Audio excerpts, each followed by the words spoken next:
Okay, let's fucking hit it. Let's hit it. Hello everyone. Welcome back to our third installment. Now this is our third one, so that means it's officially a series. That's how that works, right? Because Mm-hmm. anyone can make two, but once you make three, it's like you're in there. You're in it. Mm-hmm. And this is a pretty serious episode because we've got six films to discuss here. Massive. We're doing a Wallace and Gromit special, which I was hyped about to begin with, but I'm even more hyped now that I've watched them all. Um, I figure, I've never been one for messing around with introductions, so I'm just gonna jump into it. I'm gonna introduce Wallace and Gromit. So yeah, Wallace and Gromit, for those of you who don't know, is an animated series, a claymation series from the UK, produced by Aardman Productions, created by Nick Park, who, yeah, like Chicken Run. Chicken Run's probably his most famous other project other than Wallace and Gromit. Yes. Yeah, and so it focuses on a sort of dim but very nice and kindly inventor by the name of Wallace and his dog Gromit. And they get up to all sorts of antics together. Usually, there's some sort of villain in the story that they have to deal with. That usually their inventions lead them to be running some sort of business, and that business gets them into a sort of conundrum that they work out by the end of the story. And the stories in question, there's been a lot of Wallace and Gromit material over the years. There's been sort of TV shows and all sorts of like short form content that we're not really going to get into here, because all that we watch for this is the 4 short films, and the 2 feature length films, the 2 feature films released in cinemas. And yeah, that's about all the pre stuff, I think, unless I'm missing anything, Harry. No, I don't believe so. Okay, so let's just dive in with A Grand Day Out, which is the 1989 debut adventure of Wallace and Gromit. It's how long is this? It's 23 minutes. Yeah, it's about a 20-minute short film that introduces Wallace and Gromit to the audience.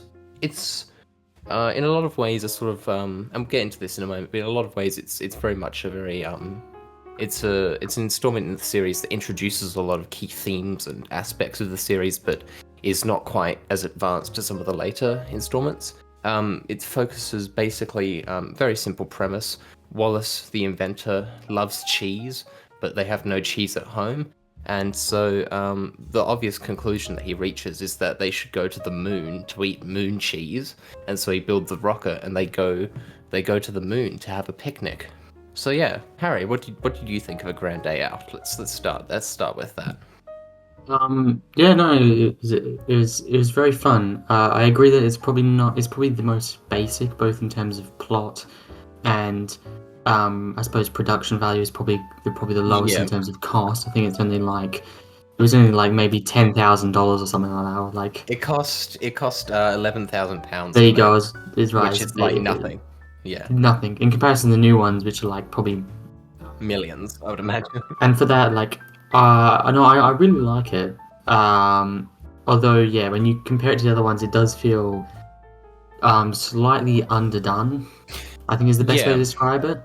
Like, I don't think yeah. it's missing anything, but it just is slightly, isn't just not all there.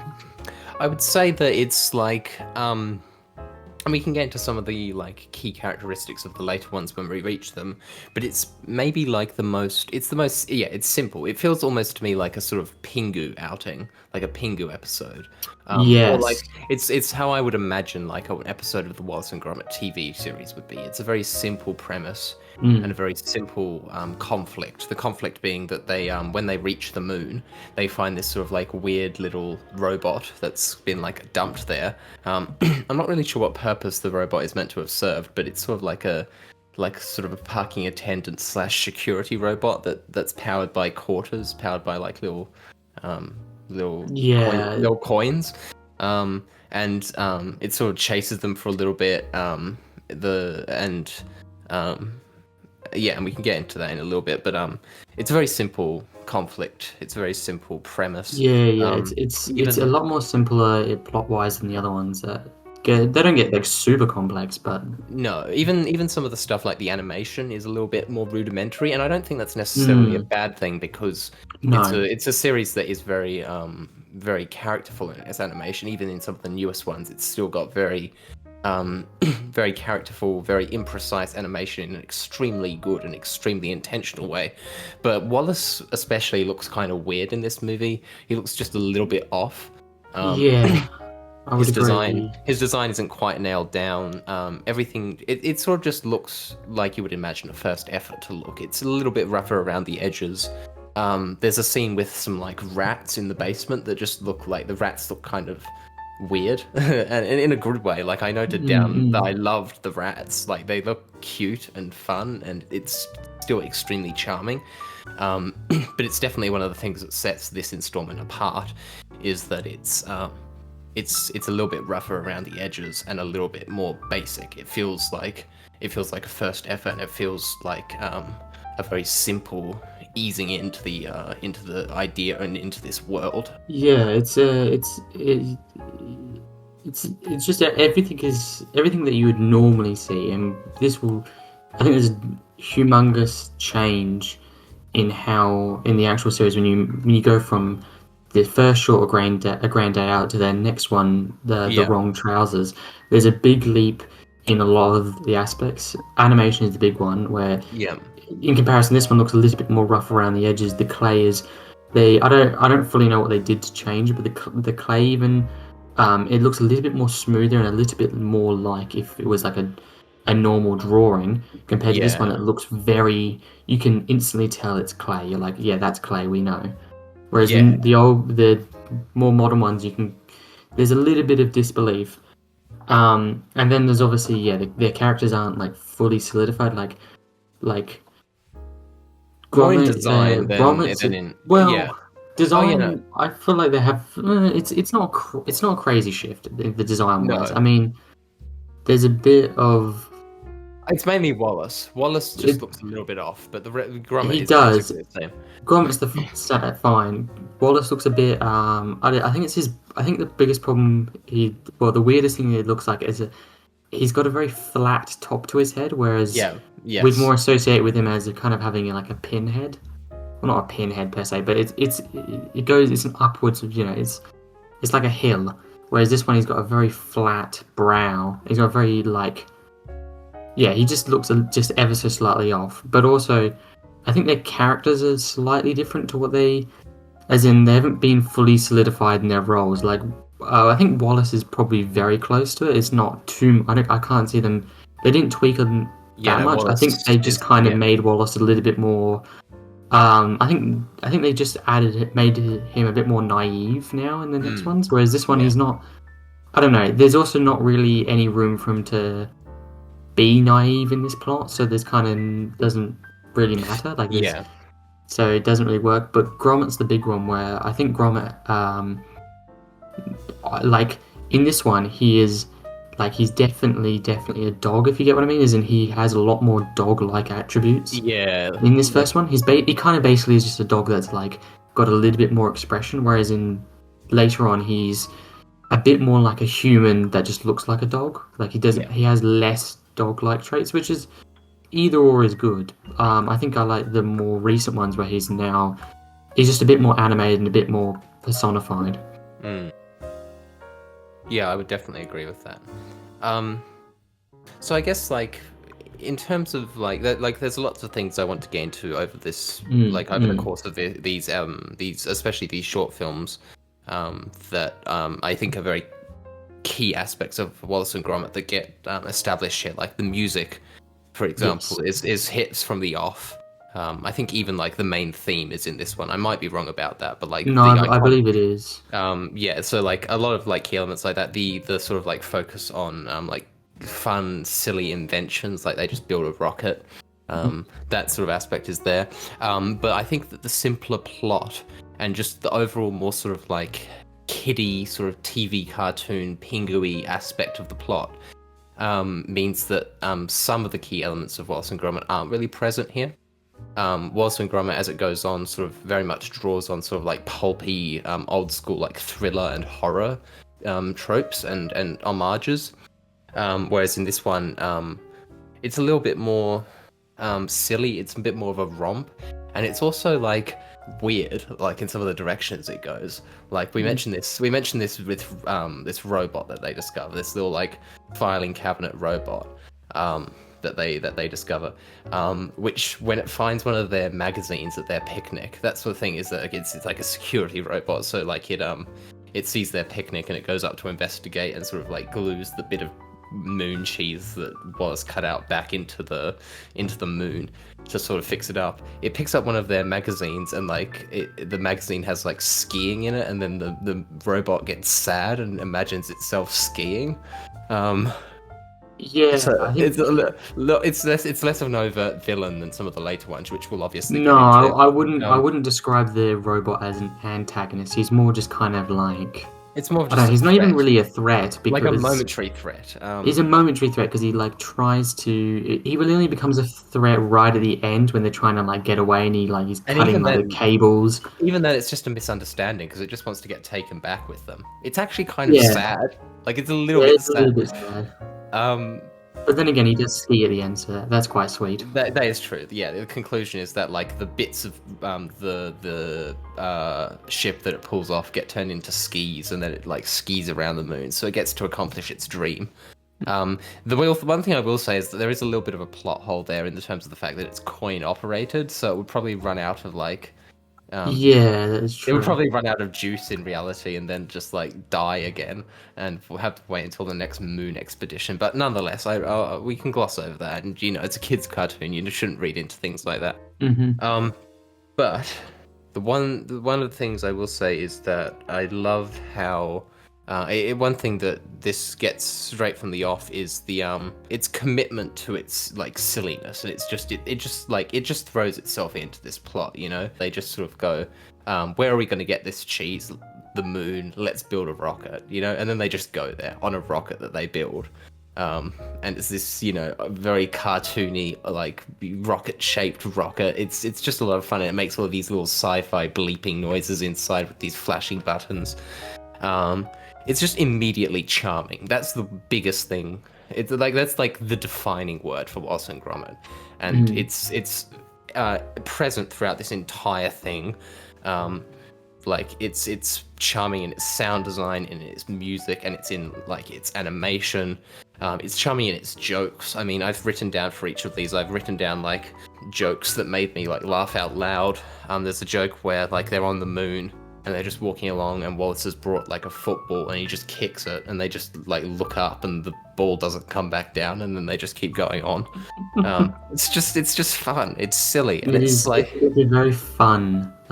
Very fun. it's impossible to not have a good time watching this. I love that, like, and I think this is like present through all of these, but like especially with the characters, you can see spots where the clay has been pressed by hand. You can see thumbprints in the clay.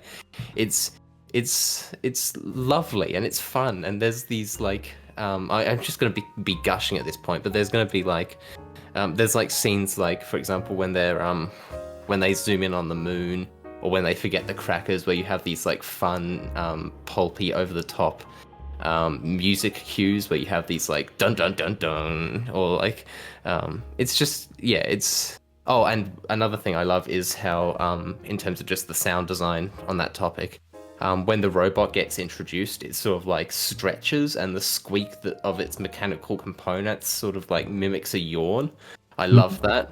I just love stuff like that, and that's probably it's sort of like charming little details in the sound design and in all of the sort of like creative aspects that are most present here, even though some of the more defining aspects of Wallace and Gromit's sort of plot structures and influences in later installments isn't really here. But yeah, it's probably the most basic of all of these installments. So I mean, what else? Is there anything else that jumps out to you with a grand day out? I'm trying to think of like the big main things. I'm actually on charming. Like I love how their rocket is designed. Like it's Yeah, just like the stupidest looking thing, but like in the right. best kind of way. It's like a giant like orange ball basically. Right. It's very like the like when space travel was first being dreamt up in like the Yeah. 50s and the early 60s kind of thing, Yeah. where like the general public didn't really understand like kind of how a rocket is meant to actually work, or like how it should actually look in a certain way in order to work. So they kind Yeah. of just created these fantastical looking things where it's like, yeah, because all they knew was like, it just, a big engine shoots a bunch of fire out the bottom, and it should Yeah. have like a tip and maybe some fins. Like that was the idea of rockets back then, Yeah. in everyone's mind. And it's very much like that. It's very like there's a lot of parts of Wallace and Gromit that are very. They do feel like like of another era kind of thing, in the Yeah. best That. kind of way. Like very, very, very retro in a great way. Yeah. That sort of like 50s, 60s aesthetic. Like I'm reading here now that Nick Parker's specifically mentioned how that growing up in that era influenced the show. And I think that really shines through in many Especially with aspects. with like the building of all their fantastical machines, it's very Yeah.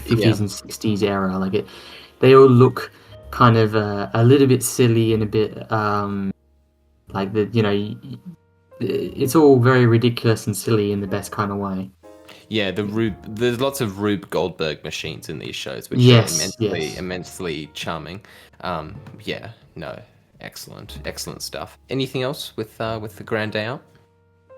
I don't think so. It is very good, but sadly, there's not a There's not a ridiculous great amount deal to to talk talk about. about. Yeah, No, it's also the shortest of all of these. I think that it's very just true. like, yeah, it's not a great deal to like sort of unpack and delve into just because of the simplicity of its plot. But I think that nonetheless, it's still as like fun to watch as any of these. I don't think it's I mean, I've already made my ranking of these six things, so I'll get into that at the end. Yeah. But I don't think it's significantly weaker than even the best of these. Let's jump into the next installment. Oh wait, I'm a complete idiot, Harry. I've just realised I forgot that we should do rankings at the ratings at the end of these. So what did you give out of 10? What would you give a Grand Day Out? I think a Grand Day Out deserves um 6 crackers out of 10. 6 crackers out of 10. Yeah, okay. I got the impression that I was going to be way more generous to these than you would be, because yeah, from the off, this just immediately like wooed me with everything. I gave this I straight up gave this a 9 out of 10. I think like in terms of what it is, I think it's near perfect. But later installments show that it's not quite perfect. On that note, speaking of perfect, The Wrong Trousers. 1993's The Wrong Trousers. This is look. I'm not going to sugarcoat things. I think this is like the best thing I've ever seen in my entire life. Wow. I fucking love this movie. I'm not even kidding. Like in terms of like kids animation, I think we really cannot get much better than this. I think we should just jump in. So yeah, The Wrong Trousers, released in 1993, so 4 years after the first installment, is essentially it's like they're in a bit of debt. They're in a bit of financial trouble. Old Wallace and Gromit, and so they, in order to pay some debts, they get a lodger. They get they rent a room out, and in comes this little penguin, Feathers McGraw, who who turns out to not be quite as they suspect, and uses one of Wallace's new inventions, mechanical trousers, which Wallace was using to automate processes around the house. He uses this to steal a diamond from a museum, using Wallace as his sort of like test hamster, basically. So we got an evil penguin on the loose, an evil robber penguin, and sort of chaos ensues. So, Wrong Trousers. What did you think of Wrong Trousers? I really liked Wrong Trousers. I like it more than a Grand Day Out, definitely. Oh yeah, I do think a lot of the issues from a Grand Day Out being just like the first thing, the test. This solidifies things a lot more. yeah, I also really like that this one really goes into the inventing thing a bit more. Yeah, The like a Grand Day Out really just had the rocket ship, but this has lots and lots of different little inventions. Obviously, the techno trousers are very cool. I do like them.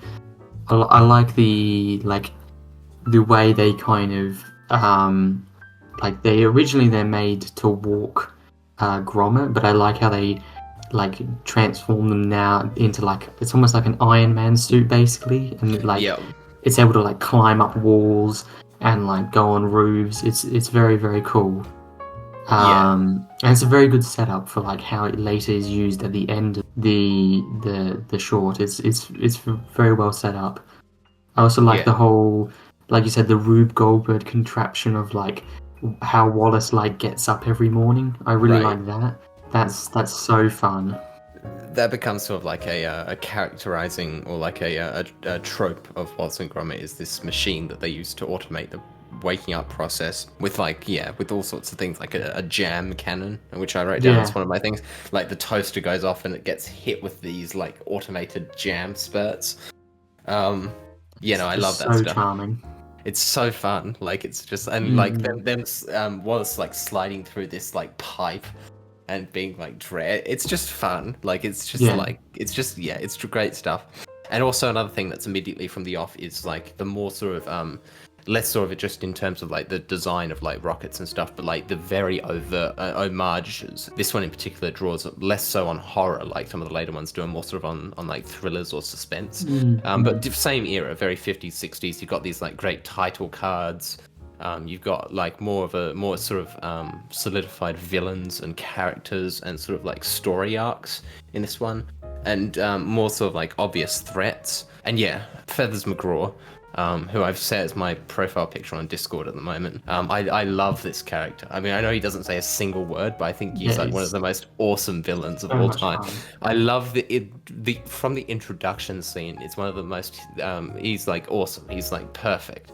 That scene is hysterical. I love that you don't see him meet Wallace. You see him through Gromit's eyes as he comes into the house, and that Mm-hmm. Wallace just totally doesn't even like question that he's a penguin, like at all. Like Yeah, he doesn't bat an eye, and then like he's coming in and he like looks at Gromit, and there's this sort of like suspenseful music plays. Um, it's hysterical. It's so good. I love like one of the things I love most about Wallace and Gromit consistently is the way that it perfectly homages these sort of like these horror and thriller serials and dramas and stuff like that very accurately and genuinely creates suspense and drama and fear in some instances, but never without also being acutely aware of its silliness and its playfulness. mm-hmm. Um, it's always it gets the balance just right.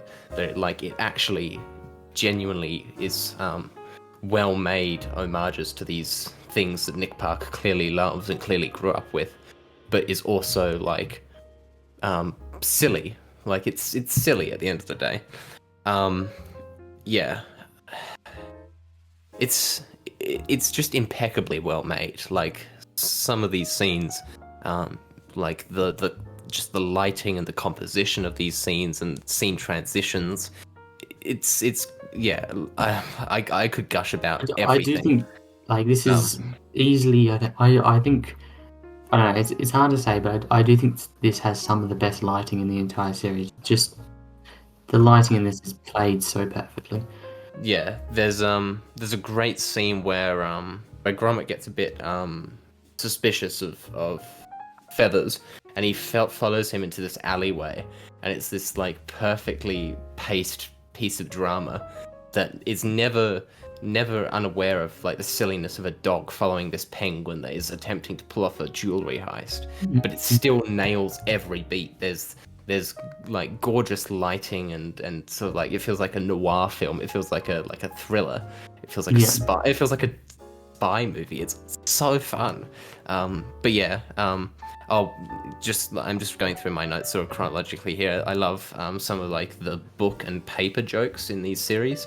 I love that when Gromit, I'm gonna be making that mistake a lot in this episode, but when Gromit is reading the paper, one of the headlines is "Dog reads paper." Um, I think to add to that, I think I love every time that you see Gromit. Like Gromit is often like seen reading books, Mm. and it's all like dog versions of like really big like philosophical or like Yeah, scientific books. yeah. I'll just run. Yeah, I'll run through a couple of those now because otherwise I'll be doing it in each installment. Fido Dostoevsky, Yep, um, Virginia Woolf. yep. Um, Sometimes it's like music. Oh, Citizen Canine. It's a Hmm. poster. Um, Doggy Osmond. There's a whole bunch of dog-themed LPs at the end of Matter of Loaf and Death. Um, just like fun background jokes. I'm sure there's many that I missed because this is a first watch for a lot of these, and that's something I should have mentioned. Um, I was familiar, obviously, with Wallace and Gromit. I think I basically knew like a lot of these plots and a lot of these like. I don't think I was unfamiliar with any of these conceptually, but the Yes, only ones that I vividly remember watching were the short, Close Shave, which is the next one, and the film Curse of the Were-Rabbit. I don't know about you. Um, yeah. Kind of definitely where I was easily the one I was most familiar with. yeah, yeah, it was a little bit. I guess it's a little bit before our time, but still has very big cultural presence. Like I don't Yes, think I think yes. most people our age would know what Wallace and Gromit is. Um, You would hope. I would hope so. Yeah. Um, and then yeah, okay. So oh, and also just in terms of Feathers McGraw, I love the joke that he's a penguin that wears a red glove on his head and fools everyone into thinking he's a chicken. It I is think that's hilarious. it's hysterical. It's so funny. I love yeah. Oh God, man. They do play it really well. Oh, and another. Actually, you know what? Like, yeah. Is there anything you want to talk about? Because I'm just going to be gushing about things. So I'll let you. Um, yeah, no, I think Feathers McGrath is. Well, look, there's a reason why he is brought back for a feature film. Yeah. Because he's easily the best villain, while saying the least lines, being Yeah. Zero. He said zilch. Um, which is quite a testament to how well you can characterize him in just the Mm. fact that he's like meant to be like this super genius villain. He's just perfect almost in every scene. He has the like in many ways he has the same reaction as the audience. That is like he can he's playing Wallace because he's like a little bit naive and a little bit dumb, Yeah. and he almost sometimes has like the same reactions as the audience when uh, when something ridiculous or something a bit stupid happens to him. Yeah. It's perfectly hilarious, and yeah, he's and despite like being very like just like obviously a lot of his scenes are played for laughs, from his like reactions and like what you can see of him, and also the fact that everyone thinks he's a chicken. He's not scary per se, but you know what I mean isn't he Oh does still no. have some No. Like villain presence. right. Like you can Absolutely. He he's absolutely. he's He not does. played he's not like a total joke. He's actually got like No. He some relative absolutely. presence. It's quite amazing. No. He definitely has presence. Yeah. No. Absolutely he does.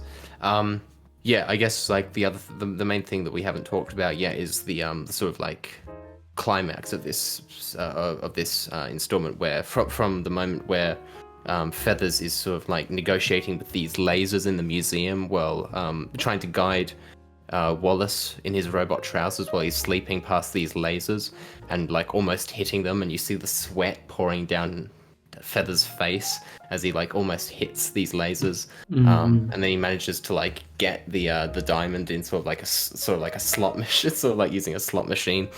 Oh, not a slot. Sorry, Mm. not a slot machine. You know, like a what do you call those things? A It's like claw, it like is the claw in like a claw yeah, machine. Yeah, it is a claw in the claw very machine. And it's it's like very amazing. slipping. It's like a perfectly like executed once again suspense scene. And then the alarms set off, and then like Wallace wakes up and he doesn't know what's going on. And so they get back to the house. Wallace gets locked in a cupboard. Feathers is going to escape with the diamond, and gets cornered by Gromit. And then Feathers pulls out a fucking gun, which is Yeah, like that one of is the honestly, I think I burst out laughing from that yeah, one. it's one of the most iconic like images from the whole series is Feathers holding this gun that's like the same Yeah, size as him, this like revolver, and then like puts Gromit in the closet. Then he manages to escape, and then like yeah, another iconic Wallace and Gromit scene is the model railway chase, which I think oh yeah, I've that's just so much fun. I've read that it was sort of like one of the things that Nick Park was like. It's one of the things that inspired this whole thing was he wanted to stage like a fun. He thought it would be funny to stage an action set piece in a living room. Mm, And yeah, it's another thing that Wallace and Gromit sort of like does in almost all of these installments is that it has a like a callback. Like early on, you see this model railway going through the house, and then at the end, it yeah. gets used in this final action set piece, which is like, I mean, yeah, it's my profile picture. Like I said, it's impeccable. It's so good. It's so they've done it up well. It's like for like a it's both very silly and camp in the sense that they're both riding on model trains Right. and like Wallace and Gromit on one and Feathers on the other, and they're trying Mm. to like catch him or whatnot. And there's like a lot of stuff about like cart switching and like the different railway switching and all that that you'd see in like an actual like chase on a like a normal train. Yeah. And like despite it being in a very silly and camp way, it is still like there's a lot of suspenseful bits where like, you know, you think that like they're gonna go careening off like the Yeah. railway. You think that Wallace is gonna like smash into some cupboards.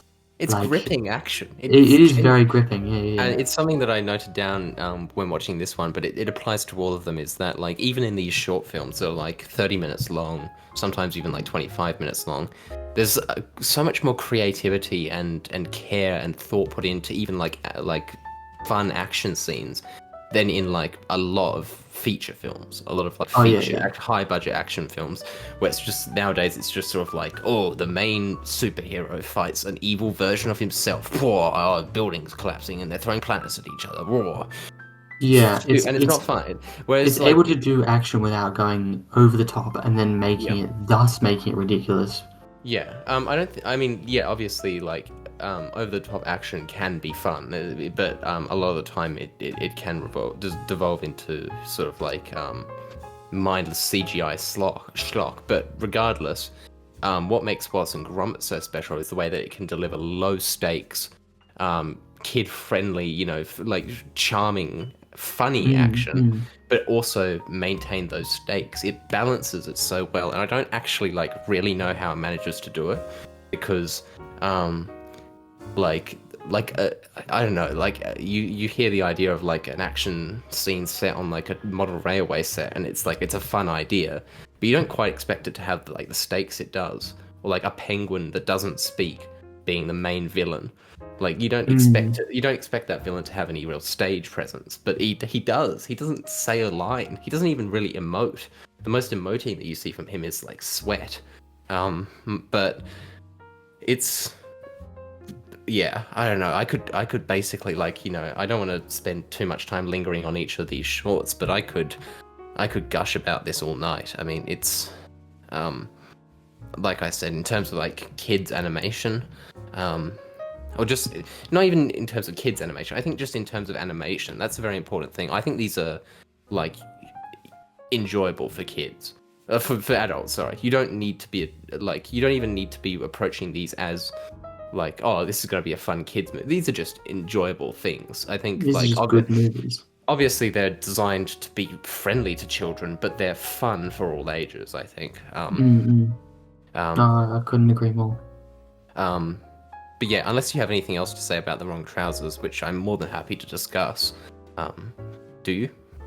I think, yeah, no, its ending it's amazing. I mean, obviously that the action set piece is brilliant. But I do really the ending is utterly hilarious. How you got this action set piece, right, and then there's like this big crash, and then you get this bit where Feathers just falls into a milk Oh, bottle. into the bottle, and then it's It's just yeah, perfectly yeah, yeah, that's hilarious. yeah. I And love then that image. the great bit right at the end, they hand him over to the police, and then he just goes straight into the zoo, and that's like their equivalent of like I guess a prison. Yeah, And it's he is like holding the bars, isn't he? yeah. He He just like I think he rattles the bars even yeah, like it's crazy.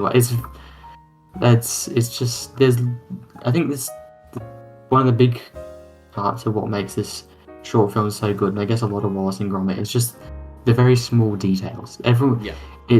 There's just like tons and tons of creativity and thought put behind basically everything in this Yeah. and all the parts, which is why why I rate A Grand Day Out. I think I rate it just a little bit lower. Not I don't not to I don't want to sound like I'm hating on it, but I Yeah. think these from going forward, I think there's just a little bit more spark of creativity just put into it. I understand why. It's because they had more budget and more time and Yeah. bigger team to kind of be able to do a lot more in these things than the first one where they had basically no budget and kind of no team. So I understand why the ones future on going on are more and more Yeah. just like so much more charming, so much more creativity and effort and ideas put into it that just makes it all that bit more different and better.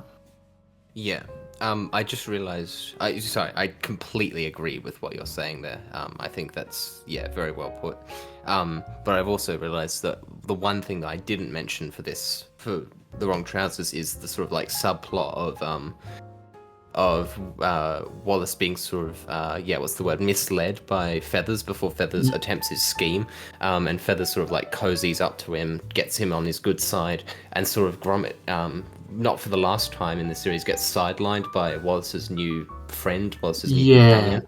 yeah, it becomes a running theme. And it's a perfect example of, like, we've been talking about how well it manages to do action and suspense and all of those things without compromising its silliness and without like losing any awareness of that.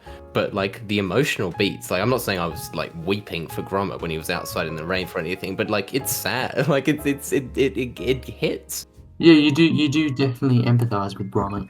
It hits every beat that it intends to, whether that be comedy or suspense or the sort of like like every most animated like things, or most like like kid friendly animated stories have like that sort of like midpoint where like one character gets like isolated, and like it's like a fairly traditional thing, but like it hits well. Like Gromit never speaks a word in this entire series, but like they managed to capture like emotion and character so well, even in just character design and facial expressions, that like it actually hits when it needs to.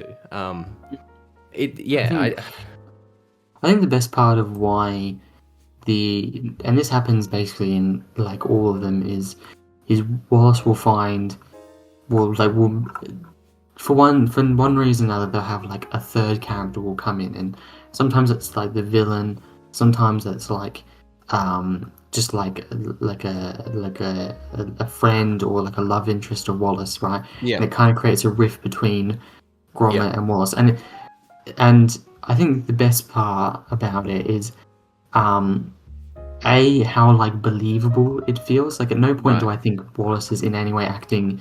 I think he may be acting a bit silly or a bit daft or just a bit naive, but at no point do I think he's acting with any like He's not. bad will. There's Yeah, no malice in what he does. He's just a bit of an idiot, really. he's Is just a as bit dim. Like Yeah, he's he easily just misled. He's easily like yeah, no, they're believable like characters. As silly as that sounds for such an over the top and pulpy series, um, they're characters that sort yeah. of like they follow an internal logic, and they're not like they never act in a No, way no, that no. is They're not like Looney Tunes characters per se, where yeah they kind of will just change for how the plot wants them to be. But no, they yeah feel like very real and grounded people, even if in this is kind of like a fantastical world full of like crazy inventions and other such things that couldn't really exist. yeah Um, but the both Wallace and Gromit still feel very grounded, and um, their relationship stays very strong throughout the entire thing. I think that's probably one of the best bits of it is like even though they may have like somewhat of a falling out, where maybe Wallace thinks Gromit's acting a bit strange, and Gromit obviously knows that Wallace is being led on or like being tricked or whatever. They still even through that bit they're still like friends. They still keep the same relationship, and then at the end they'll often come together, and Wallace will often in all these he apologizes for like being like kind of a fool in some way, or he'll do something to make it up to Wallace, and to Gromit, and that's kind of what makes it so much fun. Is that just these two dynamic together, like it's incredibly fun and very Even sweet. even when it's one of the like perhaps their dynamic is on like a basic level, not necessarily in terms of like where it goes sometimes, but like on a basic level, that sort of like Wallace being like sort of dim but good natured, and Gromit having like the intelligence and the intellect and having like good instincts is like not necessarily the most original concept. But even when something in this series isn't like original, it's still executed to perfection. It's still so Mm-mm. charming in how it does it, it's more believable and more thoughtful in how it's done than in a lot of other uh, interpretations of this, baseline concept. That it just works. Mm-mm. You know. Anyway, I think we've covered a lot of that with the wrong trousers. So unless you have anything else to say, we can probably get into ratings with this one. Do you want to go first? Yeah, I'll go first. Although it Okay. won't be a surprise here. I gave this like a 10 out of 10. I think this is I can't fault it in any way. I can't imagine it like improving in any way. I think everything it does lands perfectly. I think it's 10 out of 10. I'm gonna give this a 9 out of 10. Yeah, yeah, that's fair. Um, okay, Close Shave. 1995 is a Close Shave. So this one is probably the first sort of foray into more sort of horror. Um, Yeah. in terms of like it's the genres it's pulling on, but still very much in terms of those that sort of like 50s 60s aesthetic. Mm-hmm, When mm-hmm. it does that, main sort of like overarching plot is that like a sheep farm, or like there's like sheep's going missing, for whatever Yeah, reason. there's like some sheep rustling. There's some There's like the sheep rustling going on. big open eyes there's in the And local area. like a little baby Shaun the sheep sort of like escapes from a sheep truck and makes its way into Wallace and Gromit's house. Yeah. Meanwhile, they're running a window cleaning business, and also Wallace has like built this machine that knits a sweater. With like he puts Shaun in this like massive contraption, and it like turns his fur into a sweater. Yeah. Um, and yeah, anyway, so one of their clients, Wendelin Ramsbottom, the first of Wallace's three consecutive love interests, um, Mm-hmm. is running a wool business. This is one of Yeah, their she's got clients like a knitting shop. for the window cleaning. And so basically, like, I don't know, like it's sort of like this like combination of plots where like there's this sheep rustling going on, and there's this mystery surrounding where the sheep are going, and Wendelin has this sort of like intimidating dog. Yes, it's Preston, I believe. Preston, thank you. Yeah. This intimidating dog called Preston, which is sort of like on the lookout on the lookout for Shaun that escaped its sort of like captured. So yeah, there's that sort of like thing going on of like Wallace is falling in love with a love interest that is like at the same time not necessarily herself, but her dog is after him basically, and after Yeah. Shaun, who he's holding in his house. Yes. So yeah, I love the. I mean, I just gotta say, like Shaun the sheep in this is like the cutest thing ever. He Like he is he is amazing. it's ridiculous how adorable Shaun the sheep is in this. I believe this is like the introduction of Shaun the sheep. I think Shaun the sheep was a spin-off of this episode. Yes, if I'm not mistaken, yeah. Yeah, it premiered in 2007. Wow, didn't realize it was. Anyway, I think this one's it's I've there's mixed bits to this, because I think there are some bits that kind of go on, but there's also some like really fun bits. There's a lot of like, again, their campy action is just amazing at the end. Um, but I also do have some issues with this, where I think there are like the middle section I feel slightly meandered on. It's a little bit like less straight to the point than um like the wrong trousers, where like everything kind of is like, it's you you immediately know kind of what's going on a lot, and I think that Yeah. works a bit better with Wallace and Gromit, especially in these short ones. Whereas the Close Shave kind of had this long bit where I say long, we're talking maybe 10 minutes or something, like that, which does, I guess, feel long and a short, where there's kind of nothing really happening. Like Wallace and Gromit going, they clean this woman's like windows of her shop, and then there's like that kind of, I guess it's setting up the kind of like semi-romance between Wallace and this lady. Um, then then they go off, and then there's this bit kind of where Preston's like snooping around their place. But again, it all kind of Yeah, there are more like twists and it turns just to the plot. feels there's more twists and turns to this plot, which I don't know. I think in the short format doesn't really suit it very well because these twists and turns kind of slightly feel like it's a bit meandering along, and I feel like it needs some. I don't know. I feel like it should go a bit more clear cut than this, but that's me personally.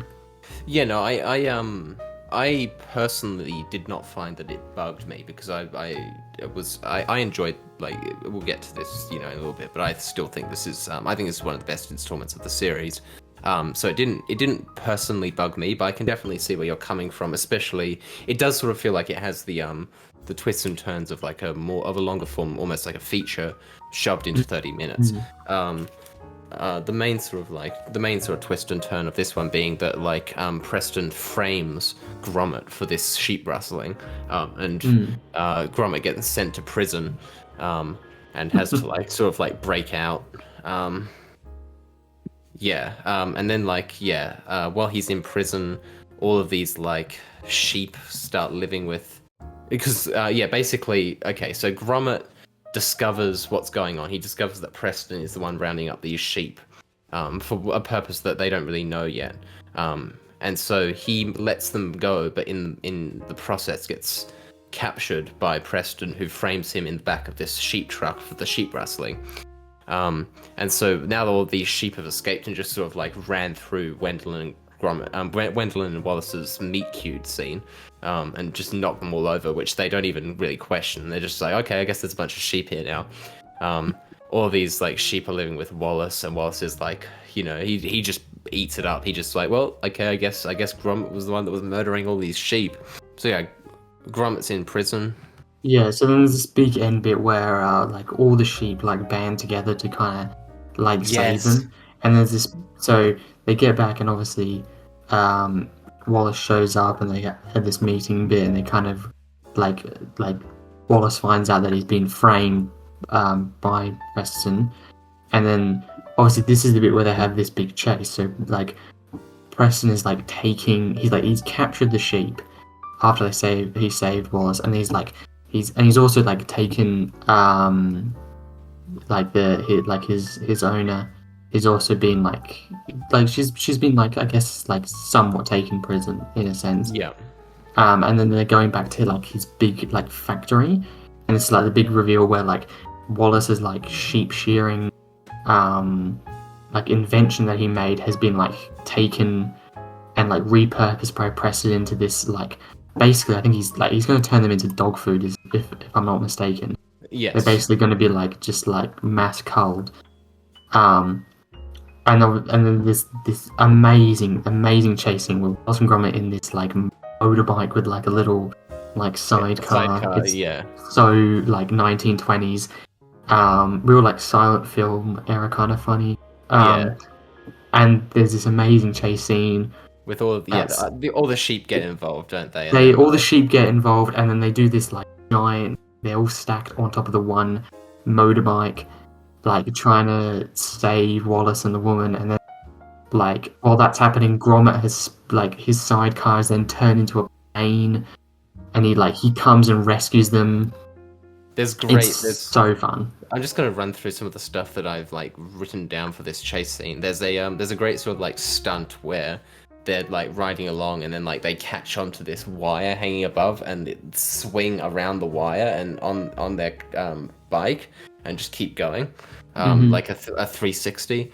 Obviously, yeah, it turns into a plane. There's a great callback to the porridge gun from the beginning. They use, which is part of like the wake up routine. Another great callback.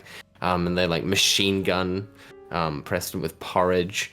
Yeah, it's excellent. It's excellent. And then yeah, they end up in like this like warehouse or basement with this repurposed machine that's being used to turn sheep into dog food, and it's like pretty scary. Like they There's get quite a lot of tension in the scene because obviously, like, Wallace has been like capturing all the sheep that we yeah have like been captured, and they get washed, and then they're put on this like conveyor belt into like basically like a giant like meat grinder thing, and then Gromit comes in to save them, and there's this battle between Gromit and Preston, who also gets put through like the washing and the shearing machine, and that's when you like find out that he's actually fucking Terminator. yeah, he's a mechanoid. So He's they like yeah they, he's a robot dog. I think we may be a little bit off here. I think there's may actually be two separate machines. One is like the sheep mincing machine that turns them into dog food, and one is the stolen Gramus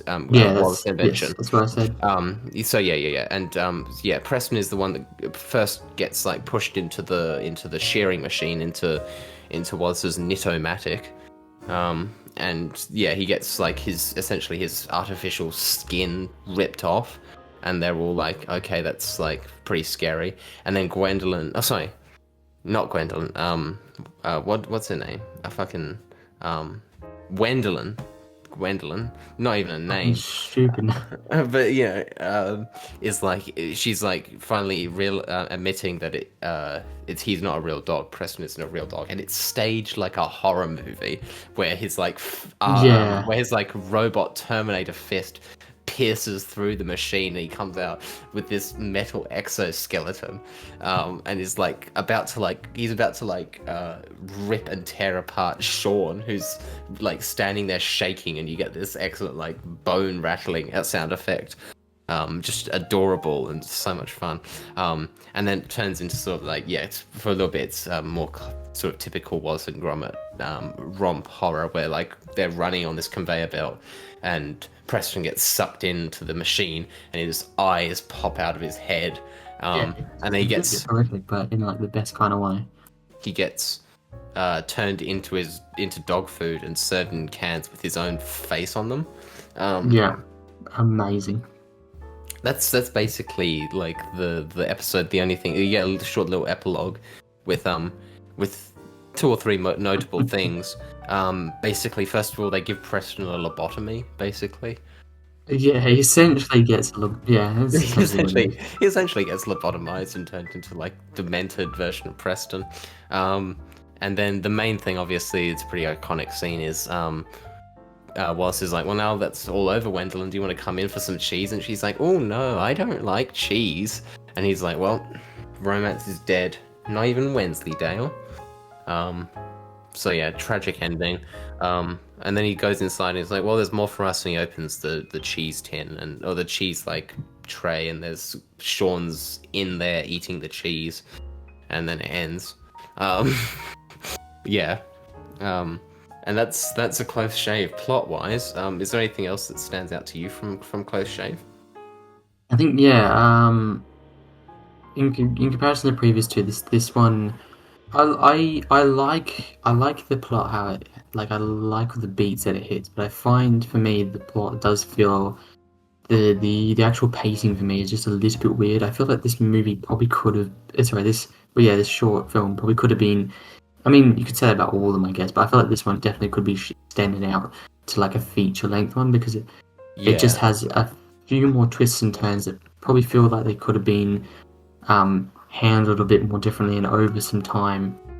But other than those issues, I find with it, it's super fun. Like I think Preston is like also a great villain. Yeah, that's I another love thing. the concept of like basically a Terminator robot. It's like a Terminator dog. Terminator dog. Like, yeah. It's so. He's no so Feathers good. McGraw, mind you, but No, I don't think he's so, a but great villain. He's also a great villain. He I kind of think- has like a Cockney like thug like aesthetic to him. He Look kind to of looks him, like yeah. yeah. He kind of looks like a Lock, Stock, and Two Smoking Barrels character. Pretty sure Yes, it's so true. Yeah, I think the sheep, like Sean's great. I think the rest of them are slightly underutilized, but I can also understand that they just did not have the They time they're to kind of make all just these like sheep. they're kind of just fodder for action scenes Yeah, and admittedly, other than silliness. Sean, they are slightly fodder. I mean, they're fun fodder, don't get me wrong, they're very nice fodder.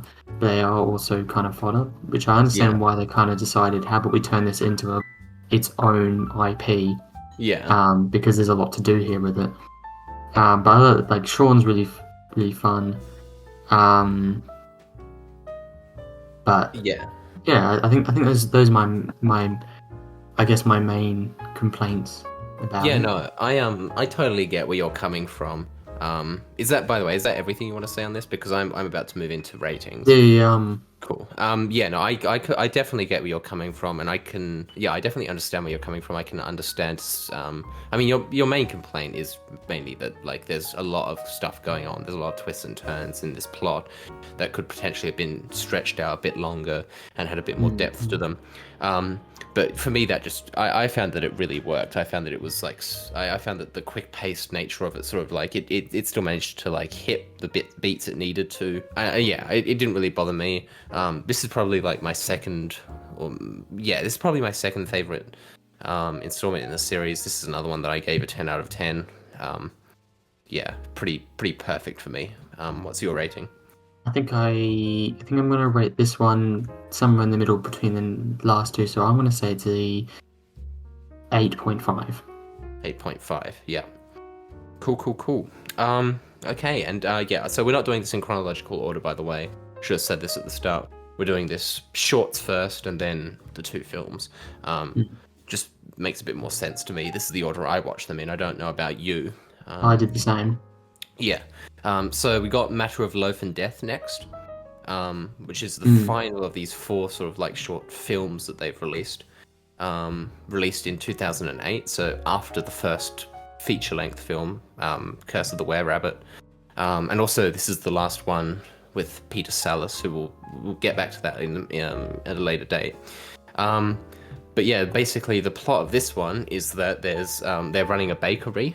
Wallace and Gromit, they're running a bakery, and at the same Yeah. time, there's a serial killer going around murdering bakers. They've murdered Mm. 12 bakers. Baker's dozen, obviously 13, so Wallace Yeah. is kind of like next on the list, basically. I can't imagine there would be many more bakers in the area. Sort of. Well, there are a couple of creepy scenes in this one, but a couple of Yeah, horror-esque especially scenes. the opening with the Oh opening is yeah, like some local baker, and then it's very like cliche horror where it's like panning around, he's like making some bread or something, and then he turns around, he's like, "Oh, it's you," and then he's like basically murdered and thrown onto a like bit of bread. Well, like he face plants into some dough, yeah. which is quite funny. But I would say that this one overall more sort of leans into the sort of suspense, action, thriller sort of genre than the horror, Yeah. like the last one, which is like got sort of like a monster as its villain. This one's more sort of like a villain, more Mm. sort of Feathers. It's more sort of a Feathers McGraw meets Wendelin from the last one, which we'll get into Yes. in a moment. Yes. But basically, yeah. So they're running a bakery, Wallace and Gromit, and Yes. Yeah. Wallace sort of. Oh no, you go.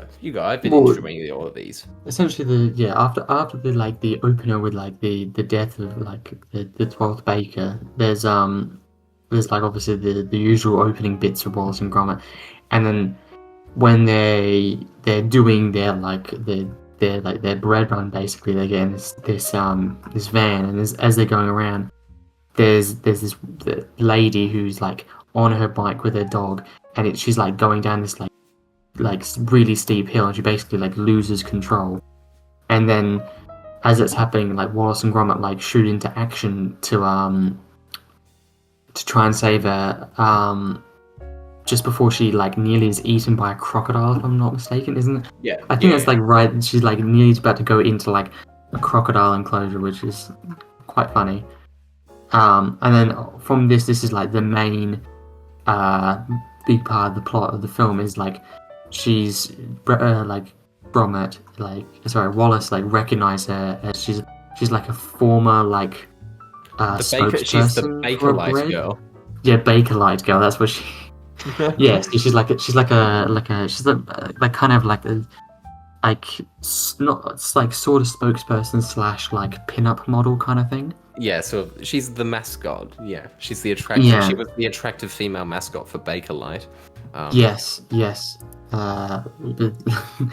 Which I do love the kind of like the very cheesy and like it could so be a thing. It could like so this could easily be an actual like Yeah, advertising for bread with like this woman who's like this very sexy woman in like a on a hot, hot hot air balloon. air balloon is very cheesy and kind of like a way to actually see ad like that on TV. Mm. And it's so funny and yeah, Wallace like he like falls head over heels for her, and that's kind of like the big thing of this movie, and kind of what also creates the rift between Wallace and Gromit in this film is that like he's always focusing on her, and he kind of like leaves Gromit behind, and obviously like as it progresses, we learn that she is actually the one murdering Yes. all these bakers, and so that Yeah. also like, and Gromit works this out pretty quickly, and um, it creates a dynamic where like Gromit is trying to like save Wallace from being murdered, and like inadvertently he's kind of like embarrassing Wallace in front of this woman. Yeah, that's basically the plot summarized. Well done. Yes. In a lot of ways, it's elements from all of the previous ones combined. Like I said, you've got the villain, the sort of like express villain rather than like a sort of like monster thing. You've got a Mm-hmm. villain, but you've also got the love interest, and they sort of like mix together in this one. Well, they don't sort Yeah. of mix together; they very much mix together. Wallace falls head over heels for this woman who is very much trying to murder him. Yeah, there's a fun action scene at the start, obviously, like you mentioned, where they save her from falling into the alligator pit. I like I like the solution of Wallace using these cookies as brake pads. I found that very fun. And then, yeah, Gromit eventually gets a bit suspicious about this Paella woman. That's her name, Paella. That's it. I was yeah. Blanking I was on trying it. to Yeah, think yeah. of it, but yeah, that's it. He gets suspicious of Paella, and so she starts sneaking about her house, and he finds, and this is pretty spooky. He finds It a is room. very spooky. He finds a room that has like 13 numbered mannequins with like the faces of the bakers she's killed on 12 of them. And obviously she's waiting for the 13th, and then like she comes home. Oh, and also she has a dog of her own, and it's a love Yes. interest. So it's sort of a love interest for Gromit in a way. Mm-hmm. It's this cute little like poodle sort of thing, Mm-hmm. female poodle that's very sort of obviously anxious and shaky and nervous, and is doesn't love living with Paella, you can imagine. Well, like, the kind of thing is like what you learn over the course of this film is that like Paella like she tries to present herself and like she's like supposed to be kind of like a very sweet ditzy woman, but like she's actually like this like She's she's like a terrifying evil. beast of all. She's like a horrific, yeah. Like She's like objectively the most evil villain so far, and we'll get into yeah, this probably, in a yeah. moment. Once we've sort of like covered like the plot stuff. There's this sequence where like she comes home while Gromit is still there, and so he has to like hide on the roof of her bedroom while she's sleeping in the bed below him. And there's this horrifying like nightmare sequence Gromit has where he like imagines he wakes up and like falls from the chandelier, and as he's falling, her eyes like flick open. Pretty scary stuff. Yeah, it's And then so like horrifying.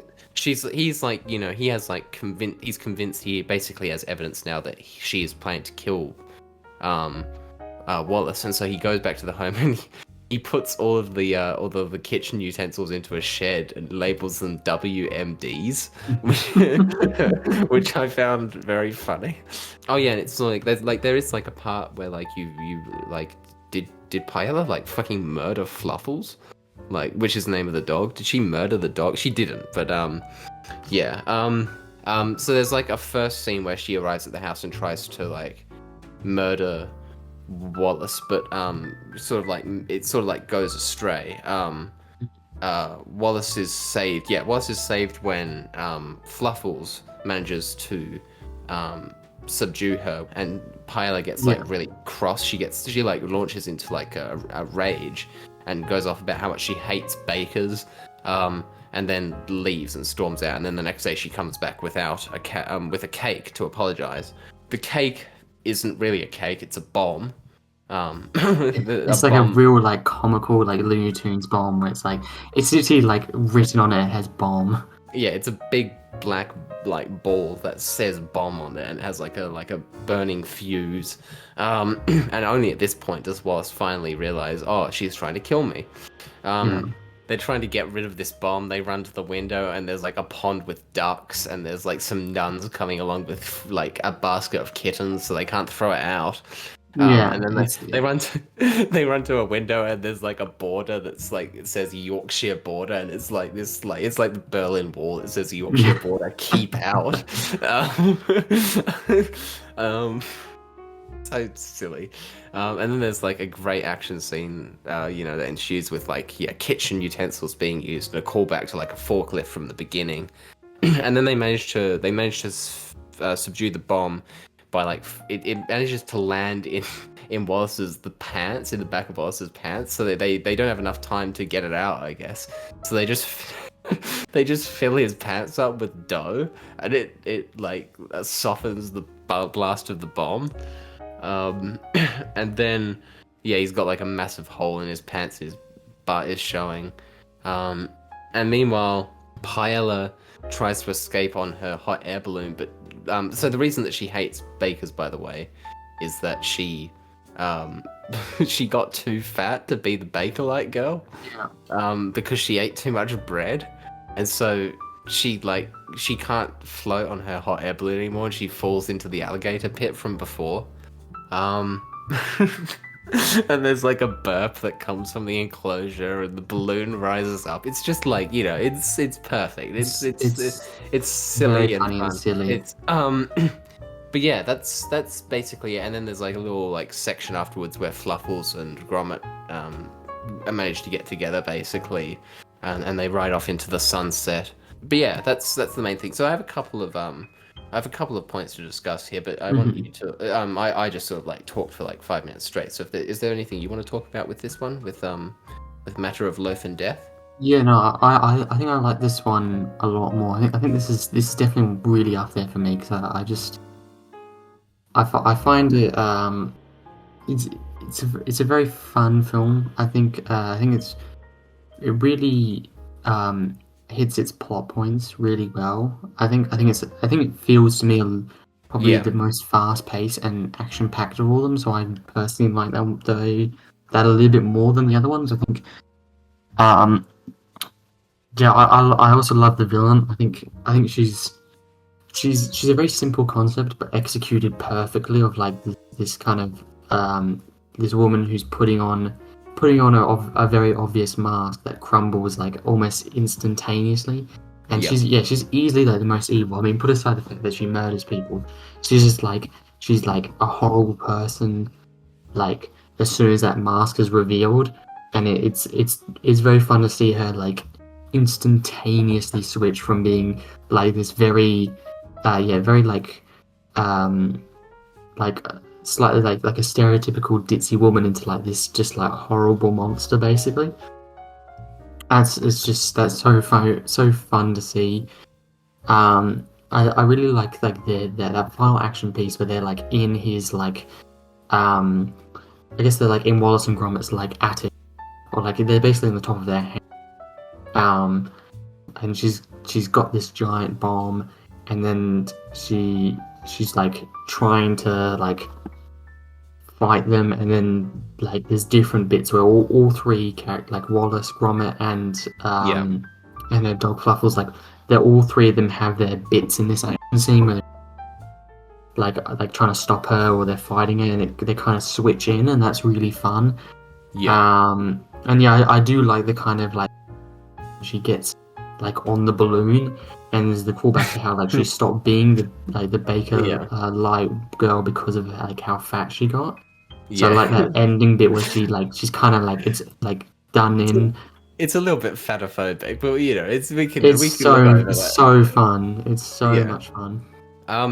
Yeah. Look. I agree. I think that well, I'll get into like my thoughts on this in terms of like where it ranks in a second, but I think in terms of like hitting the beats that you would expect from a Wallace and Gromit adventure, this is still pretty like incredible. Like the action is still a lot of fun. Great villain, great sort of like just like setup. Mm. Although I will say, and this is one of the things I want to talk about. This is like significantly darker than anything else in the series, I would reckon. Like we were actually dealing with actual murder here. You know what I mean? Yeah, Like, like people um, actually died in comparison to the previous one where people were assumed to, well, I guess nobody, like people were assumed to be like murdered basically. in the previous one, like you know, Although the dark like Wallace was like basically gonna be murdered, like if he wasn't yeah, saved.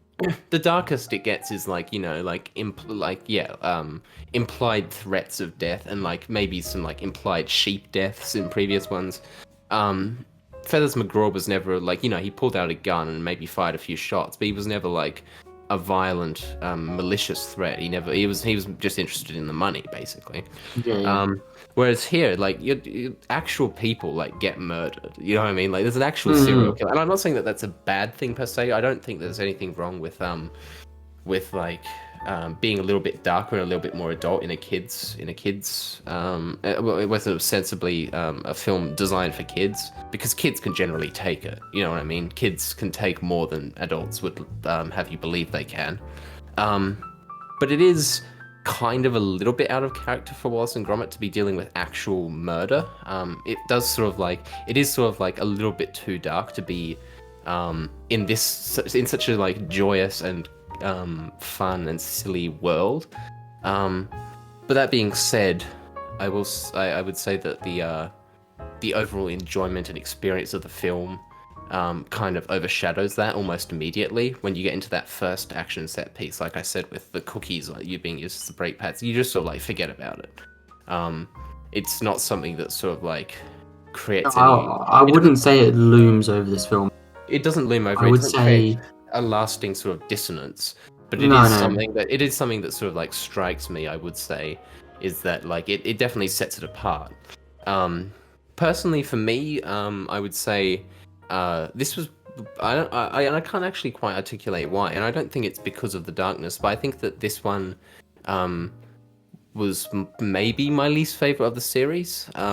Although that's not saying much considering how much I still loved it. But I think I just I don't know. I liked the plot a lot. I liked the villain. I liked all of that stuff, but I just didn't like it as much as some of the others. Um, it didn't quite hit as hard for me as, especially as the previous two. I think maybe coming off those highs, I think it just didn't quite live up to those highs. But that being said, I thought this was pretty excellent. So yeah, if you're, unless you have anything else to discuss, which like always we can definitely do, we can probably move into ratings for this one. I'm happy to move on to ratings. Okay, I think it's your turn to go first. I I really like this one. I think this one's going to rate really highly for me. Yeah. I say it because I know immediately what I'm going to give it, and I'm going to Yeah. give it a 9. I really enjoyed it. So you know what's funny, Harry? Mhm. So I say that this is like one of my lesser favorites of the series, and you say that this is one that you rank really highly, and yet we're giving it the same rating because I think this is a 9 as well. I think this is as low as if this is as low as it gets, and it's still a 9. I think in terms of like, you know, any of these you can put on for like a kid or even for an Oh, adult and have a totally. good time. These are all amazing. I mean, I think maybe well, no, I won't say I'm being overly, but I am being maybe more critical than you are. But all Yeah. this is, I want to say right now, everything here getting above a pass mark, so above a 5. Yeah. Everything's easily Yeah. above a 5. I think It's all great. I think this is probably going to wind up being one of our like highest average rating episodes. Probably yes. Yeah, Curse of the Were-Rabbit, first feature, came out 3 years before Matter of Loaf and Yeah. Death, 2005. Was Yes. produced by DreamWorks, which I Yeah. sort So of this forgot is about. this was in tandem. So Yeah, they produced. They were set to produce 5 films. They only produced 3. That being this one, Chicken Run, and Flushed Away. Yeah, and the first two were pretty big successes. Flushed Away, I haven't seen, but I've heard it's a critical and commercial failure. I've heard it's pretty I crap. have seen it. Is it good? It's charming in bits, but I can see why people wouldn't like it. Yeah, I've never had a great deal of interest in it. Chicken Run was like Chicken. I don't remember what the budget was, but I think like it made like a ridiculous amount of money Well, we for how can. cheap it was. Yeah, we can have a little side. Yeah, so it cost 45 million to make it. It made 227 Yeah, million. I it think it's was about like the same for this one. I think it's easily the most, and Oh, this one made this about 100 and this one. So it cost 30 million to make it. It made 200 million. So those are there similar. you go. So like Um, similar levels of popular. Yeah, this was a in tandem with DreamWorks, and I have you this would may surprise you, but I have mixed feelings about this film. um, I mean, I'm not saying I'm not rating it again, not rating it below a 5, but I think this film has some. For me personally, I think this film has some teething issues. I Pun definitely intended. Yeah, I think that look, I kind of spoiled the fact that I'm giving all of these extremely high ratings by saying that Loaf and Death is among the weakest. I'm still giving it a 9. But I agree that in terms of just the overall like series, I think this has some. It doesn't. It's not perfect. It's Mm. not perfect, and we can get into that as we go on. So yeah, I would agree with that assessment. But yeah, okay, I'll give like an overall plot summary like usual, and then we can delve into all of those things. So basically, there's a in the town that Wallace and Gromit is set in, they're sort of like, what's the word? Like high society. She's like what is? She's a lady. She's like She a, I don't know, maybe like a duchess or maybe not a yeah, something duchess. like That's that. probably too high, but you know, what I mean, isn't She's she got a lot of money? Yeah, she's got a lot of money and she has a lot of land. Lady Tottington That's is it. running a an annual like a very long-standing annual town tradition of a vegetable contest. Um, but the problem is that there's a widespread pest infestation, that being rabbits.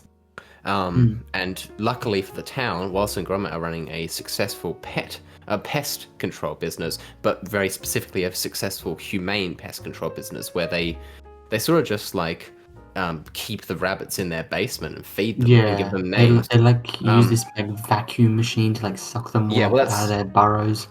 that's what they've sort of like invented right at the beginning of this, is that they've come out with a very efficient way where they like go dig into the ground and it just sucks all of the rabbits into a sort of like yeah, like a vacuum, and they're also like floating around, and Lady Tottington is very impressed.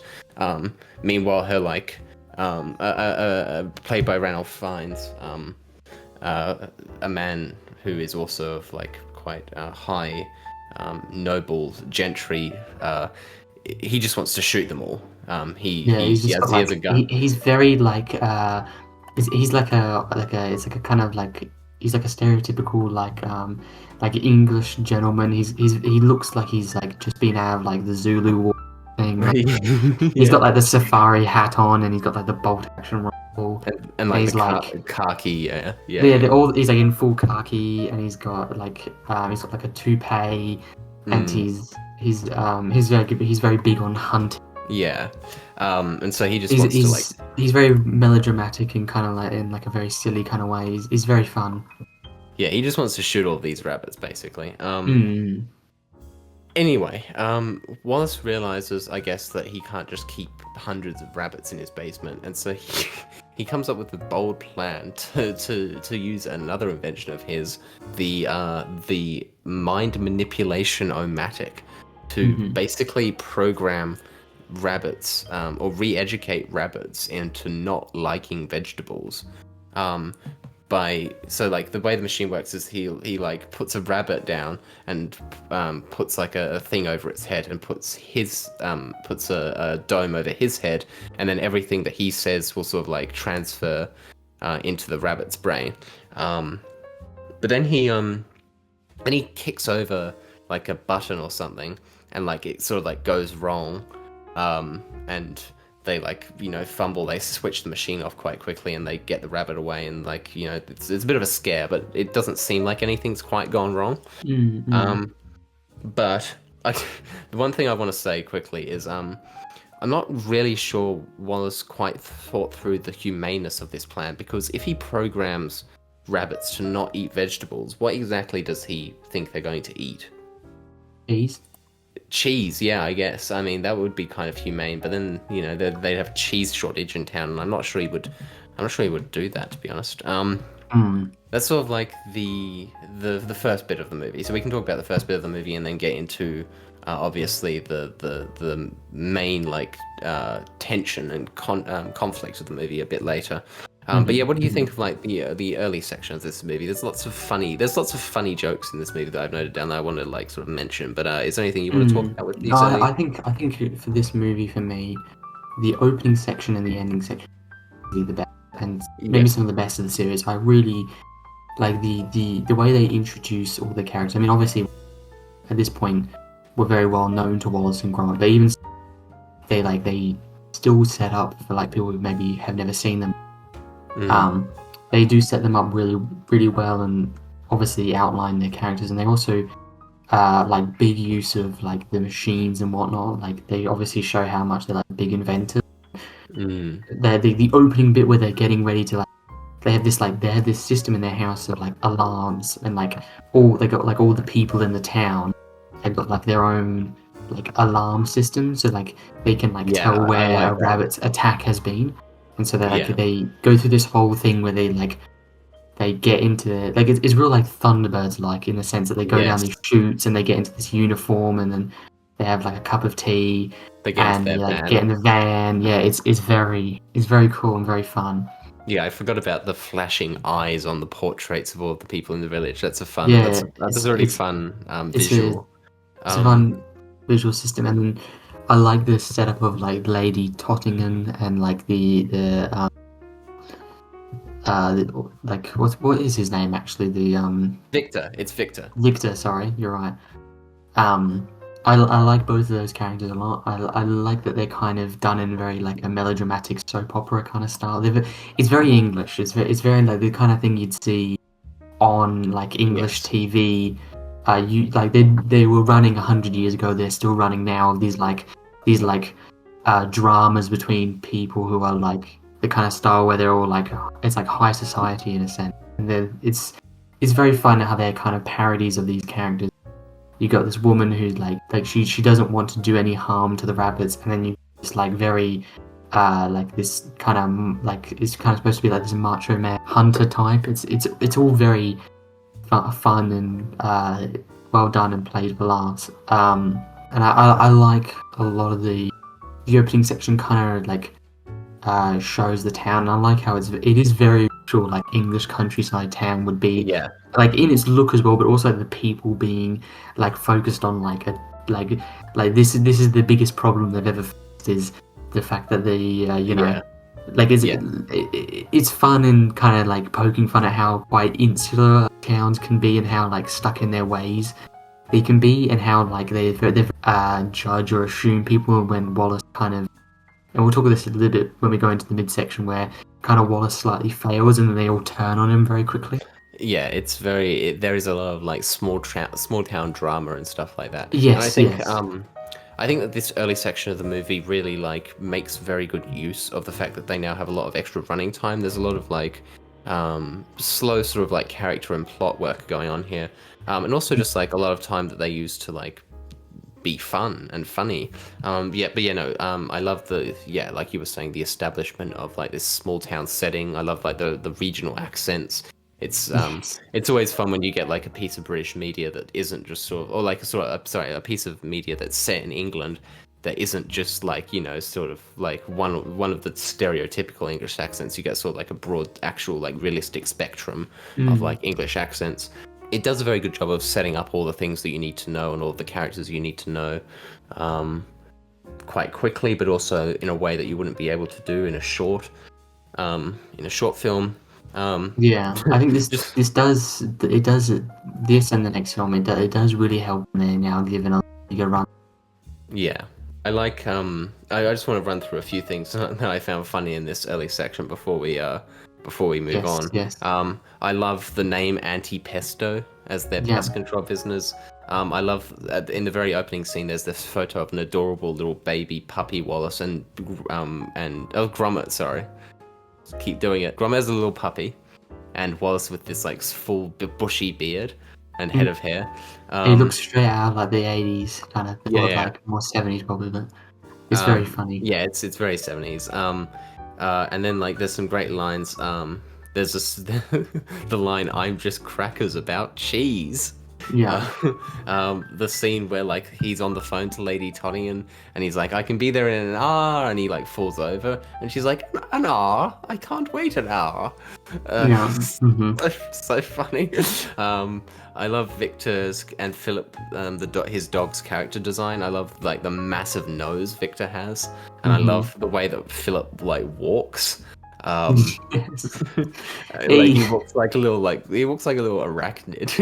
yeah, yeah. It is very like he doesn't walk like a dog or any other Yeah. mammal. It's very funny. He's kind of like And somewhere in the middle of like like he's intimidating like Preston, but he's not quite as like scary. He's a lot more like silly and yeah, yes. like comical. And Yeah, then there's well, I think both of them are. This is the one where um, like I suppose Victor and Philip are bad. Like they're the villains in this one, but they're not like they're yeah, like then it's because there's kind of in a sense two villains, whether you've got Victor and Philip, but you've also kind of got the Were Rabbit. the Were Rabbit and Curse as Yeah, the as like a kind of side villain. So they're able to play Victor and Philip. They're less um they're also less strictly evil people per se, where there's like in comparison to say the other villain, they're more just like you would describe them as not very nice people, but they're not necessarily villainous per se. Like yeah. Victor kind of has like he has maybe some bad intentions, but he also isn't like I don't know, like he's more self-servient than probably say outright villainous. Yeah, no, I would definitely agree with that. There's no one in this film who is like acting apart from Victor towards the end is shown to like be quite evil, but he's even then he's evil in terms of opportunity. He's not actively evil. He's just evil in the fact that he is not a good person and he's acting in the way that a bad person would act. Yeah, yeah. He's not like going out to steal a diamond or going out to murder somebody. Anyway, there's no villains in this film who are both actively evil and pose a conscious outward threat. It's sort of like a lot of different things coming together. Yeah, So yeah. I would agree with that. Which is Um, it's nice because it's like Victor and Philip they play them in a little bit more of a comical role compared to the other. Like the other yeah, villains had comedy sections, but these ones are very overt, yeah, comical and very melodramatic. yeah. I would agree. Have lots of bits where they're kind of like there's lots of jokes about Victor losing his toupee. Yes. That's like a big thing that happens throughout it. Yeah, he from the start he's shown to be a bit less of a threat than a Feathers McGraw. He's a bit incompetent and bumbling, Yes. even though he's like kind of like an evil. Like he's probably the closest thing to a villain in terms of like an actual individual rather than a situation. But yeah, we'll get to that.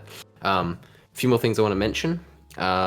There's like a fun little jokey misdirect where like Gromit is like raising a knife and you think that their solution to the rabbits is that they're just culling them, but he's just like chopping up a carrot to feed to them all.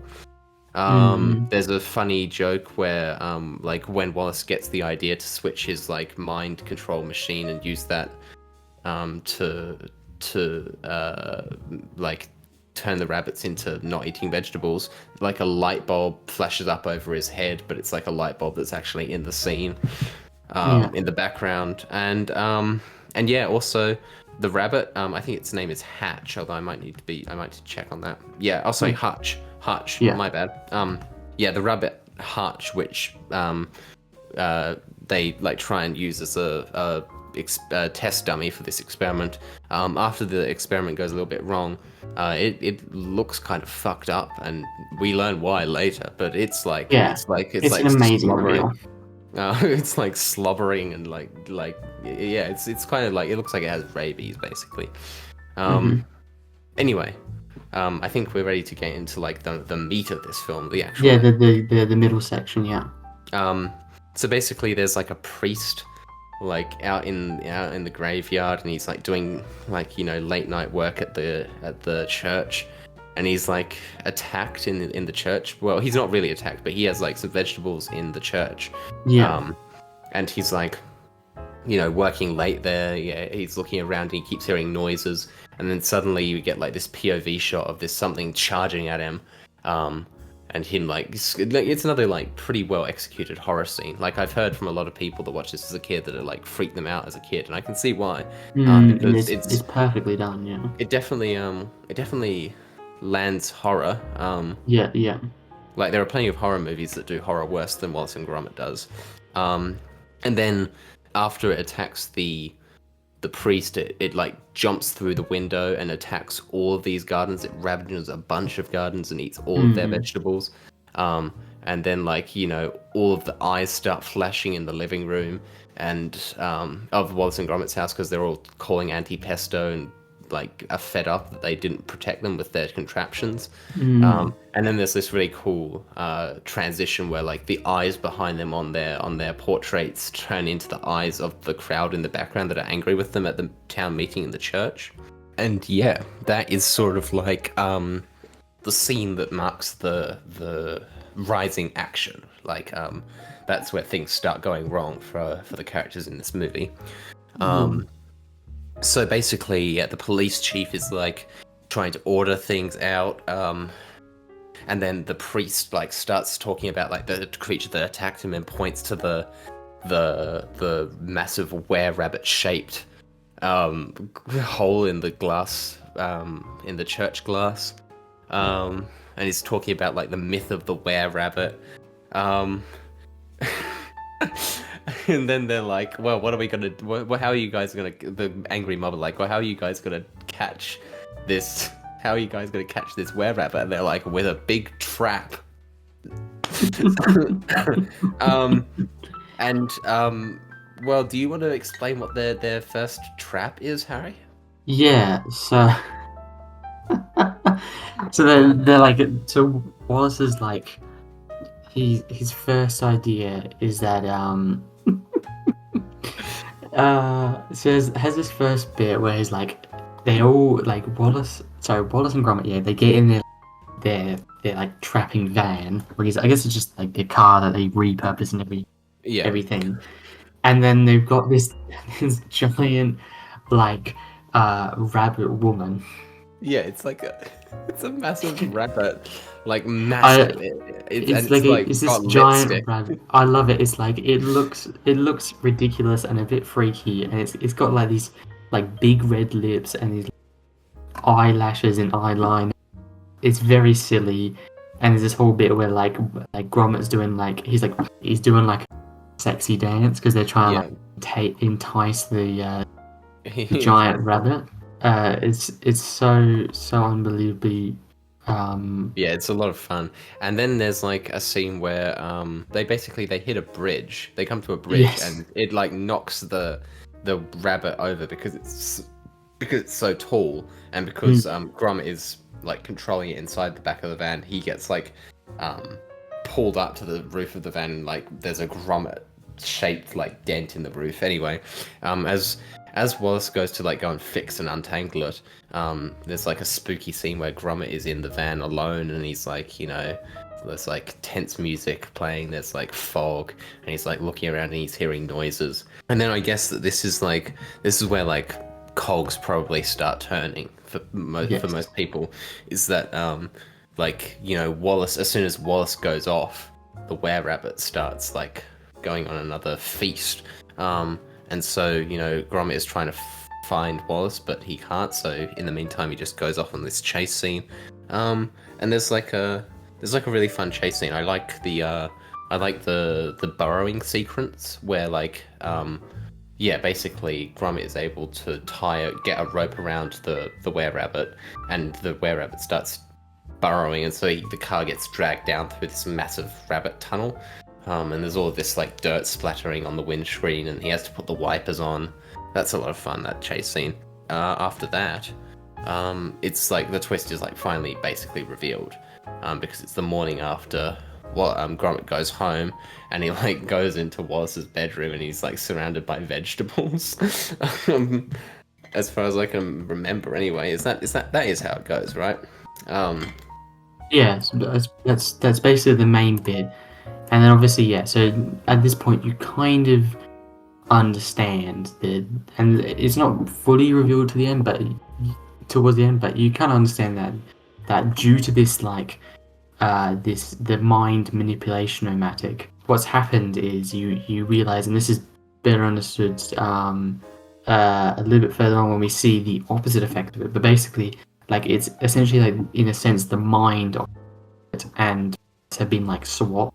So like yeah, there's this also the kind of like part of this mystery which I really love is that there's this at the start, right? There's this big thing of like how Wallace is like he's getting a bit portly, you know, he's getting fat, yeah, and like he's trying to get on a diet of vegetables, right? And there's this whole thing where like the opening bit that usually happens where like breakfast, right? And he opens it up and he's really saddened by seeing just like vegetables or whatever it was, and he kind of tricks Gromit to go. He's like it's kind of like the thing of there the Gromit. He goes and grabs some cheese. Like it's very funny, and then later on, it's kind of revealed that like Wallace is now like he's into his vegetables. You know, he's eating a carrot, and like I think there's a bit where Gromit kind of gives him a weird look. You know, yeah, yeah, what's happened to the Wallace I know. You know, yeah, it's good how they compound like different. You could kind of like build this like stringboard of like ideas as to like all the things that are pointed toward yeah, Wallace being the were rabbit. It's like obviously it's not yeah, they're not it's not a mystery movie. That's not what they're going for. But they've yeah, added a mystery element in a sense. And it's very fun. And then you see the reverse of this, where Hutch, which they think is the real were rabbit, he's kind of like grown a lot more than a normal rabbit, and he's now like walking around and he's bipedal. And then there's just this absolutely hilarious scene where he's got the same clothing as Wallace, and he talks the exact same way, and he's like eating cheese. Well, So, he talks like a little bit like a pitch shifted like Wallace. So yeah. It's so funny to see like basically like a yeah, Wallace in rabbit form. this is one of my favorite things in the entire series. Is how is this rabbit Hutch, and there's an excellent basically the way that Gromit proves to Wallace that Wallace is the were-rabbit is he goes down to the basement and opens up Hutch's cage and gives him a piece of cheese, and it's this massive mound of cheese which Hutch just like snaps at with like an unhinged jaw. I'm going to be using this image for the photo in this video, by the way, for my photo. Yes. Yeah. Just snaps it up with like an unhinged jaw in one gulp. Like Wallace is just like, yeah, okay, that's right. I like that they didn't go down the route of like switching their brains, but more so that they each like adopt aspects of each other's like nature rather than like a brain switch, which would have been like weird. I don't know how they would have pulled that off. No, I think that would weirdly enough like that's weirdly more unrealistic and cartoony than turning Gromit into like this giant rabbit monster. I don't like it's weird how it feels more grounded and a bit. It's just more creative and a lot more interesting, and it's the option that is, you know, they went for the. I think there's a lot of this in that they don't always go for the first option. They think, well, what's beyond that? I think that's what really adds to the creativity is that they think outside the box. Simply, they think of things that are just slightly different. Yes. So the one thing I wanted to mention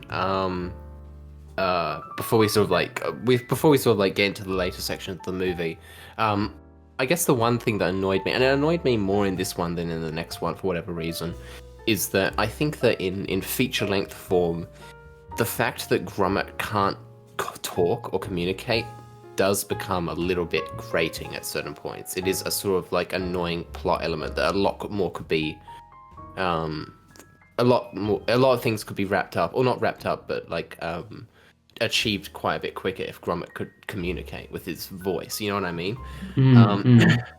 I think it's a slight annoyance. It didn't infuriate me or bug me to any real degree, but it's one of the things that I found irritated me a little bit. And on that point, more broadly, you said that you liked the last section and the first section the best. So what is it particularly in the middle bit that you found a little bit weaker than perhaps some of the other installments?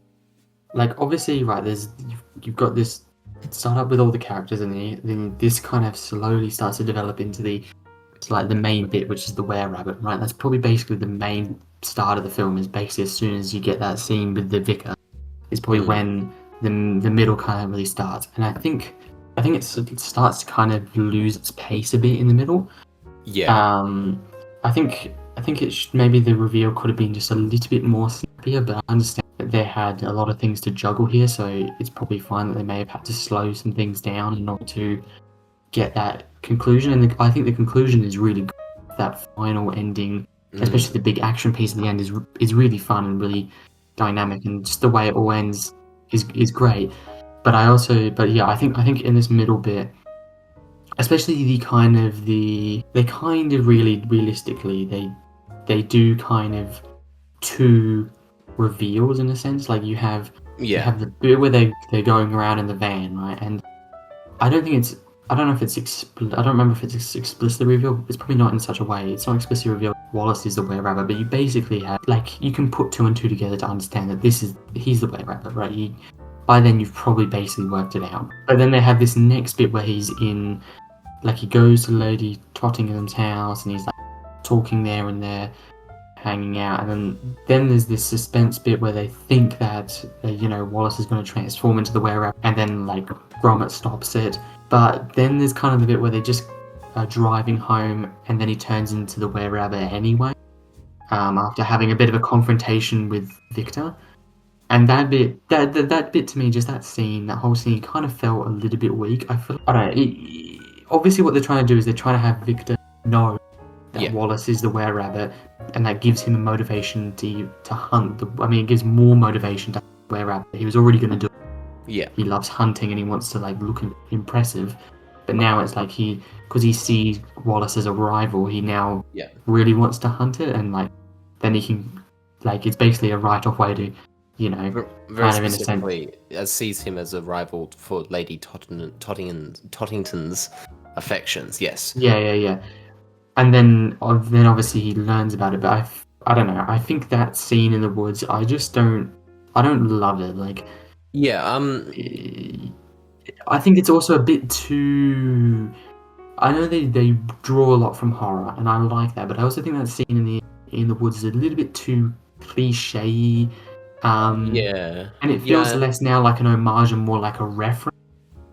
Yeah, I get where you're coming from. Those are interesting points. I will say that like I personally, it's not one of my favorite scenes in the movie. I definitely would say that. And but I wasn't particularly bugged by it. But I think that it's a very interesting point that pacing wise, it does sort of disrupt a flow. It's an interesting choice to have that sort of like to have another sort of actiony scene there rather than having a bit more downtime.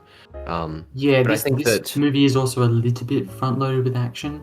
yeah, I think Which I understand would happen if it's a movie, because in the previous ones you may only have maybe action scenes in the shorts, whereas this one has like maybe 4, maybe 5, depending on how you really yeah. look at things.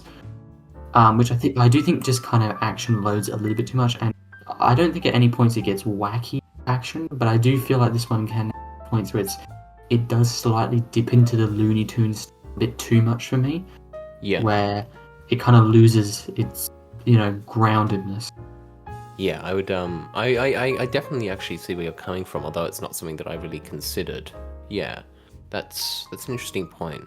I think that yeah, like you said though, I think that the point of that scene is to establish that Victor knows that Wallace is is the were-rabbit, and Yeah. in that sense, and also in the sense that, like, for whatever point that you can make about certain scenes perhaps being superfluous or being a bit weird, in terms of like the pacing, this is still under a 90-minute film. Like, this is really pithy. This is really Yeah, short. true. This does still keep quick. In terms of, like, when we're discussing things lingering or things dragging on a bit too much, it's all quite relative. And I think that even in the worst instances of that, you would probably agree that, like, it's never particularly egregious. But so that's really interesting. Just a few more things I want to shout out before we jump into the final action scene. I love Hutch. I love how demented he looks. I love, like, him just, like, saying cheese. I love it's just great. I love, it's one of the weirdest, like, jokes. I don't know who came up with this, but in the scene where Victor goes to the the priest and is, like, asking him for advice on how to kill the were-rabbit, like, the priest has, like, a magazine called Nun Wrestling. Very Strange. funny. Very strange. And I think oh yeah, and then there's like a scene where Gromit gets put in prison. Like, Yes, he yes. gets locked in a cage for the second time. I just noted that down as a fun fact. This is the second time Gromit has been in prison canonically. And then, like, the town has been assured that Victor is now capable of going to kill this were-rabbit, and so they can have their vegetable fair. And so they're having the vegetable tournament, they're having the competition, and that's where the sort of main action scene happens, because the were-rabbit is now on the loose. Wallace is on the loose. He's coming for the festival, and as he's doing that, one of my favorite little small touches or small visual gags in this is the sort of, like, reverse or, like, play on the trope of having something like a teacup shake when something is approaching, of having the teacup ride shake. I found that really funny. Yeah, then it sort of just jumps into this final action scene. So yeah, I'll let you speak a little bit about this one. I don't know. I have mixed feelings because I think the actual scene itself is quite good, but in the context of this movie, I think it does have some slight issues. So obviously, what happens is, right. So Victor learned were-rabbit. You got to use, like, it's a very funny thing where it's like, instead of a silver bullet for a werewolf, use a. Yes, And then they make the joke of, like, it's a 20-carat gold, or whatever they said. 20 Like, 24 24 carats. carat gold. Yeah, which is very fun. But so there's this kind of, so for the action scene starts. Wallace kind of realizes that he is the were-rabbit, as, like, Gromit kind of, like, explains to him, he grows ears, which is quite funny.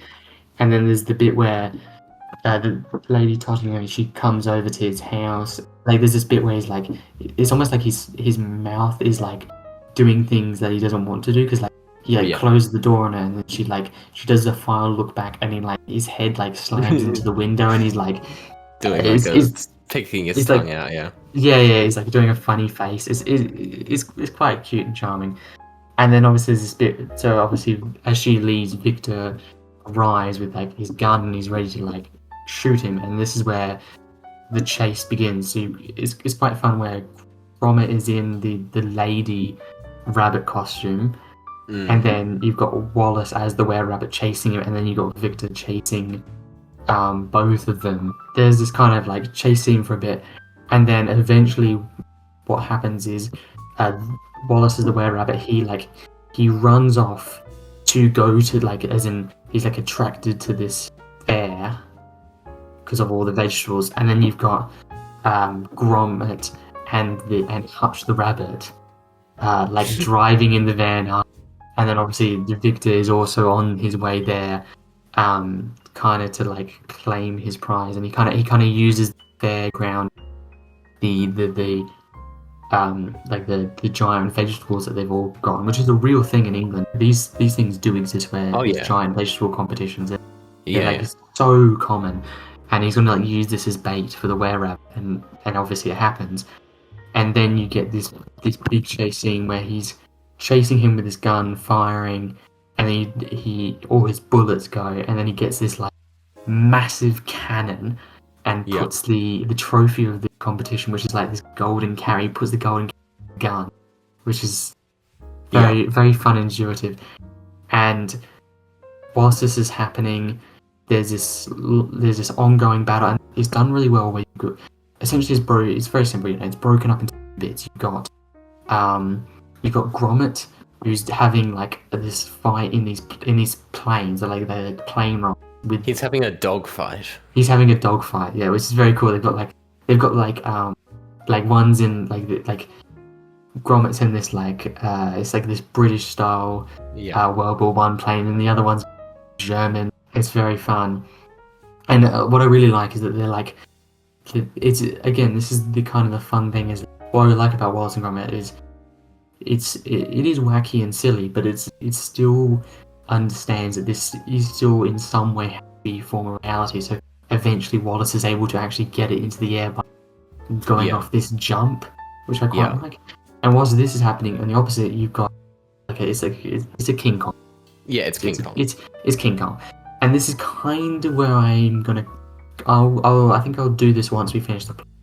This is going to be part of one of my big issues with this film, which I'll talk about a little bit later. But the actual scene itself is quite well done in terms of it's quite tense, it's quite impactful. There's quite a lot of bits where you think like Wallace is going to be shot with this giant cannon.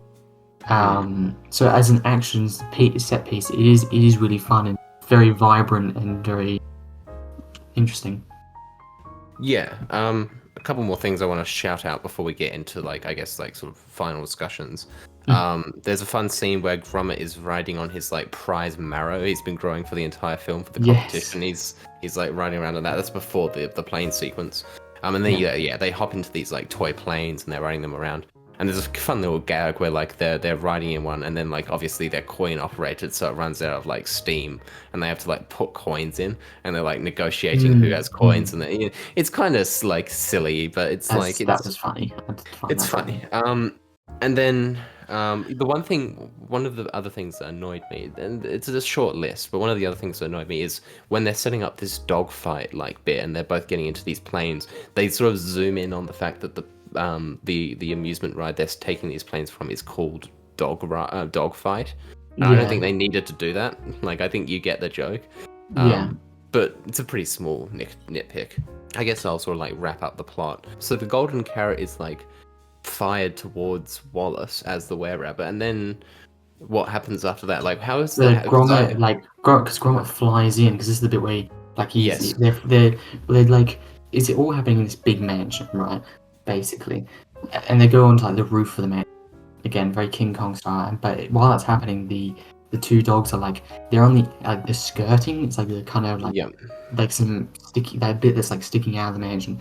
They're like zooming along on it. Gromit like flies on the ramp, and then he's like flying for a bit of time. And as that's and he's like it basically like the plane takes the bullet. And then it kind of comes like crashing down, and then they both kind of like Wallace, Gromit, and Victor all fall into this cheese tent they had before, and it's like their fall is broken by the cheese, and then obviously, as it ends, they Gromit like disguises Victor, who's like knocked out. He's been hit by like Lady Todd, and he falls into like the cheese tent. He's like disguised in the giant like female rabbit suit. And then they all chase after him. The townspeople like chase after him in like pitchfork like torches. It's all very silly. As this is happening, Hutch is like in the cheese tent as well, and he's just like eating cheese. And then they wave it in front of Wallace's like nose, and he's like resurrected, and because they think he's dead. Form. Yeah, there's like a kind of fake out death scene. I do think, like, as much as that fits Wallace's character, it is kind of an underwhelming solution to the problem, that all it takes is, like, a knock on the head, and then they just, like, wake him up with cheese again, and it's all fine. Like, I think they could have just come up with, like, a fun little, like, contraption at the end to, like, reverse the thing, but Yeah, I found that a little bit underwhelming, but that's about it for the for my thoughts on this movie. So you talk about what you want to talk about, and then we can move Yeah, into so ratings. I do have some big issues, and I think I think the problem is right. This film suffers from big teething issues, mostly surrounded with. I think there's the production of this film actually had quite a lot of trouble production wise in terms of Mm, it didn't have issues where like it came out, it didn't take like longer than it should have to, or it yeah, didn't have a tiny budget or anything, but um Aardman was in they weren't owned by DreamWorks, but they were in like semi partnership slash benefactory kind of scenario where they were being bankrolled, and so in that sense, DreamWorks and Jeffrey Katzenberg had a say in what happened when they were making these films. yeah, And I think a good comparison is this and Chicken Run. yeah, Chicken Run had very little hand in DreamWorks. DreamWorks didn't like make any decisions, or they basically didn't make too many changes. They basically just gave them the money and said, "Okay, make us a film." Whereas with Wallace and Gromit and the Curse of the Were, they ended up having a say in, yeah, and they had a lot of more hands in it. I think because of that, or I'm just assuming, I can't fully know. Um, I think Wallace and Gromit ends up having. I think it's got problems in the sense that I think it has bits of it are not in the same way as the shorts. I understand that maybe this is because they had a lot more runtime they had to run by, so maybe they couldn't have done a few of the things they wanted to do. But I think one of the big issues for me is I think Curse the Bear Rabbit looks nicer than the other one, have the same lighting effect. I think yeah, the overall animation is probably some of the best quality, bar their most recent film. But I think it's probably the highest quality of compared to everything else we've just talked about. But in the same sense, I think it doesn't have the same level of great lighting that, say, Wrong Trousers does. Close yeah, Shave.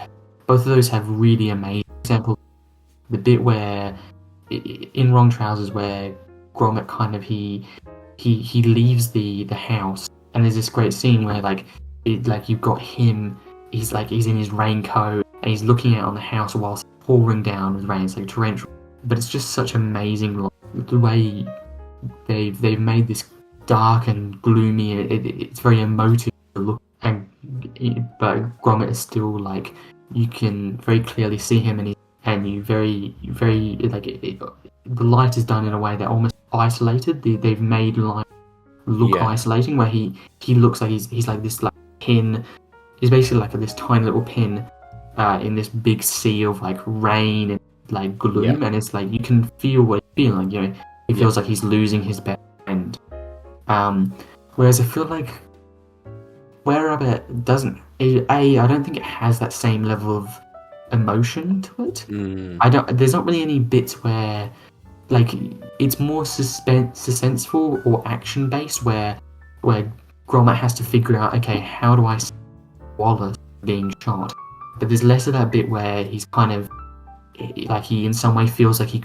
It always feels a little bit too. It's very action and slightly wacky, and so I think this movie doesn't have as many as the films have, and I think that's one problem with it. But also, I think to do with action heavy, there's mm, not really many points where you're able to kind of have a bit of which you yeah, do in the other one, where it's centered around either like developing their characters or developing plot or trying to in that way. But this one's very heavily action focused, and so I feel like the pace it feels a little bit fast and a little bit rushed. yeah, Um, and then the ending bit, I like the action scene. I think it's a well done action scene, but I don't really like the King Kong. I think again, it's where I think this film slightly dips into bits where it's less like homage it's and more more a like a reference. reference. Yeah, The title it was a reference like is it Curse of the Living Dead? Or yeah, that's the reference they're kind of going for. It's less like they're drawing from horror, but instead now they've kind of just made a campy horror film. And I yeah, don't really like that as a Wallace and Gromit.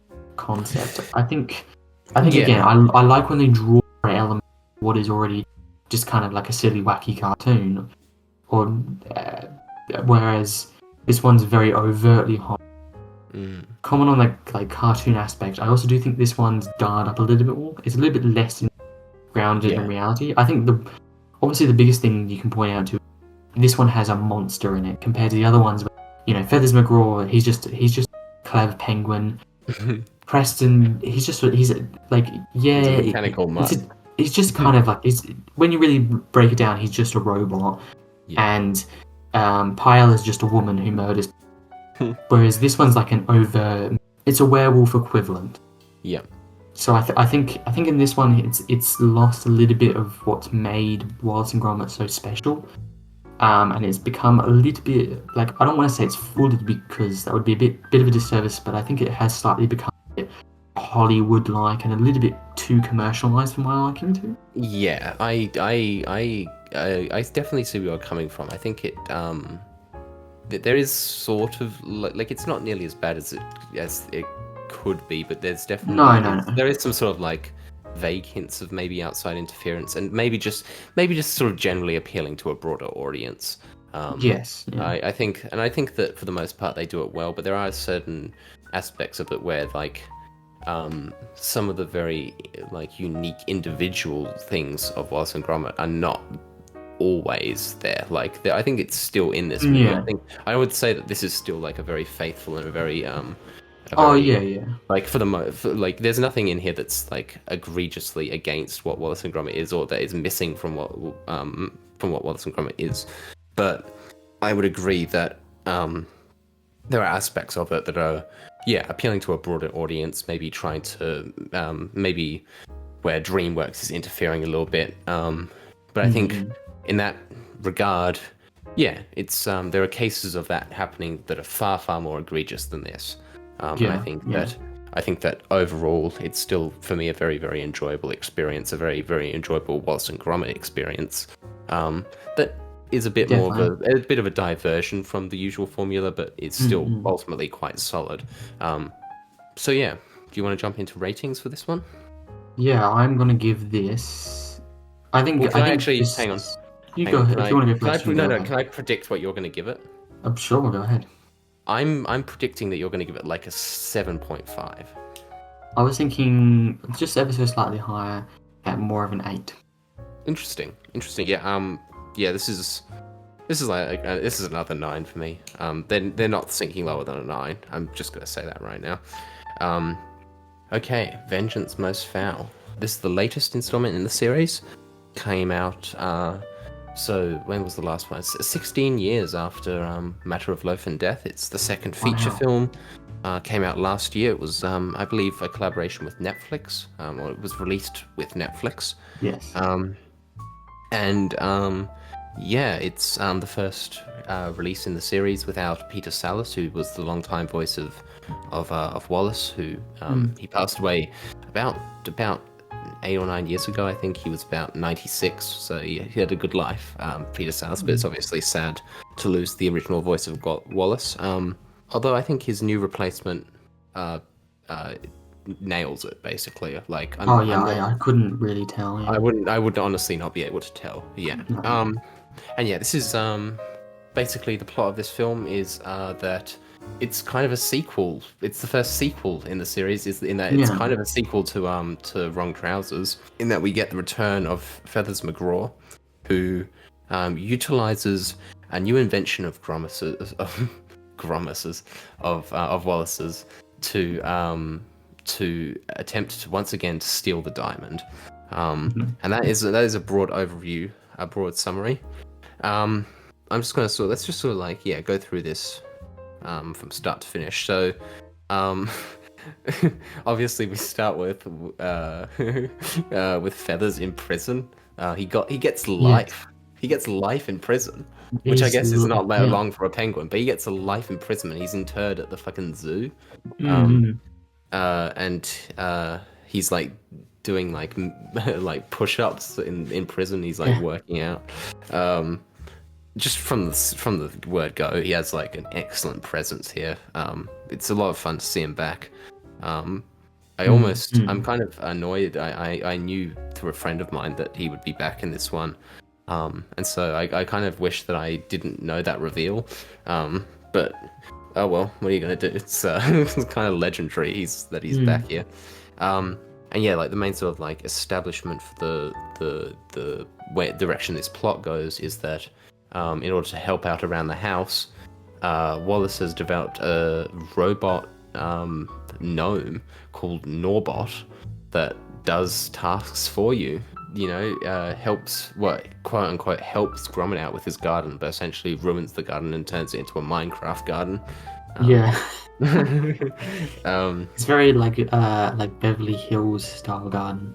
yeah, yeah, with like yeah, lots of like paving stones and like Yes. precisely cut trees and hedges. Yeah, yeah, yeah. The other plot that's going on is yeah, the police chief from the last one, whose name I'm blanking on. What's the name of that character? Hang His on. Oh, name is Macintosh. Albert McIntosh. Yeah, yeah, like the computer, in fact. Yeah. Um, yeah, the police chief Macintosh is the one tasked with re-unveiling the diamond that was stolen by Feathers McGraw. And so that's sort of like, and he has like a new assistant who's like, you know, training to be his replacement because he's going to Yeah. retire after this Yeah. reveal. Her name's like PC Mukherjee. Yeah, they're both like a computer joke. It's very good. yeah. Um, oh, I didn't get that. Oh, Yeah, god yeah. damn. Yeah, yeah, Macintosh and PC. Yeah. yeah, yeah, that's funny. Ace stuff. This one has a lot of puns, which I like. Yeah, later on, there's like a news reporter called On Your Doorstep, Yeah. and Anton Deck. Yeah, Yeah, Ant and Deg. That one actually, I was that one got rolling for me. that one. That one was so unbelievably funny. Um, Gnome Improvements Yeah, is another. yeah. I like the use. A lot of puns, which is good. So it's a pretty like for such a short movie like the other one, it's about the same length. In fact, I think it's slightly shorter. I think it's like just under 80 minutes even. Um, Mm. it takes a little bit of time to get started, but not in a bad way. There's a lot of just like sort of slow build up with these Norbots being a little bit unsettling. Like from the start, they're creepy. Like these things are creepy even when they're good. Yeah, Like they're freaky fucking things. Well, yeah. It's very I'm speaking about them in the plural, but technically at this point there's only one. yeah. But what did you think of the way it recharges? Um, Yeah. I do really like that's it's quite funny. So obviously like um Gromit is a bit like suspicious of the robot. Like he doesn't really like it. Which is mm, fair enough because it is a fucking creepy weird robot. Um and like there's this bit where it goes into his room while he's like trying to sleep, right? It mm. like plugs itself in and it just like makes like continuously really annoying noises. I think the funniest bit is like it just makes all these really annoying noises, right? And then I just love that it was just like 1% complete, and it's Yeah, like, oh my god, it's it does also plug itself in at the groin and like its eyes roll in the back of its yeah, head. it is a little bit like you It's a little you bit you sexual. could Like see it as a sexual joke. I'd it's say the adults it's in the audience could see it, but I wouldn't really consider it a outright sex joke because that's like not the main joke of the scene. It's more that he's annoying Wallace and keeping him up. Sorry, annoying Gromit and keeping him up. So I wouldn't really, yeah. yeah, I wouldn't hold anything against that bit if that's what you're. Yes. No, no, no. I wouldn't say it was a criticism. It's just a weird scene. Yeah, um, yeah. But I do find it very funny. But whilst this is happening, it's kind of like, and this is why I really, really actually like this movie a lot, and I mm. like that Oh in yeah. comparison, I like this a lot better than their first movie, and I think it's a lot more, it's a bit bigger return to form and return to what makes Wallace and Gromit so good. Is you've got this on the opposite end, you've got Feathers McGraw in prison, and I love the lighting in the prison. It's just so It's so it's good. perfect. It's very glim. It's grim and it's not well lit, and he's um it's like Dingy. dingy. It's Yeah. dingy is what it is, and it's beautiful, and you've got this thing where right when he's like it's great as well. Like it's a zoo and he's getting like a full like prison like inspection. Like there's like two. He's got basically like two wardens or like officers, and they come in and they like police baton his bed to kind of like see if he's got Yeah. anything hiding in it. And when he does that, he steals like this red rubber glove that they've got in their back pocket, And he and like which he is like pulls it and it like snaps hilarious back. that he's like basically doing the same thing where he just pretends he's a chicken. Oh, yeah. And then yeah, obviously it's quite suspenseful where, or not suspenseful, but you've got this, yeah, it is suspenseful where, he creates this contraption to kind of like log in to the, Well, yeah, um, he sort of like he log devises into the computer. he devises this tool that allows him to like through a grate in the wall, hack in or not hack in, but like log in. Yeah, log into the computer while the warden is sleeping. And it's a fun little scene where like sometimes the warden has to like wake up to sneeze and like he uses this contraption he's built to like razor and handkerchief and he's wiping sweat away like he was when controlling the trousers in the first in his first one. Yeah, It's a fun scene, and then like he's like trying to like hack into the Norbots basically, yeah. and which he does. And there's there's a great joke here. One of my favorite jokes is the capture joke, where it can select all of the images that contain cheese, and one of the images is the moon. Yeah, it's this good reference, and I also like the bit where he's like he has to crack like Wallace's password, and I like the three. Like he's first like inventor, and then he's got like Gromit dog or whatever it is, and then the last one is just cheese, basically in all caps. Yeah. I find that's so hilarious, and I love the reactions that like you see. Feathers McGraw he's thinking really hard about it, and then he like has that eureka moment where he's like, "Oh, obviously," like it's very fun. Yeah. So basically, yeah, Feathers hears about the Norbots through the television because Wallace has started renting these things out, or renting it out to like make some more money, basically. Feathers hears about this. Meanwhile, because Gromit gets pissed off that it's like recharging in his room, he plugs it into the computer downstairs, and so Feathers is able to hack into the Norbot and basically like starts using this thing to help him get out of prison and help him steal the diamond. So he first of all devises that they multiply. Like there's an army of these things. Yeah, And he the one Norbot like constructs others. It's very.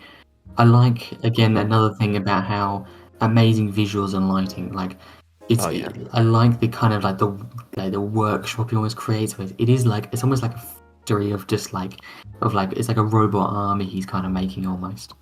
Yeah, and at that point, like, because this is not first of all, like its eyes go black, which is horrifying. Oh my And god, then, yeah, it's so terrifying.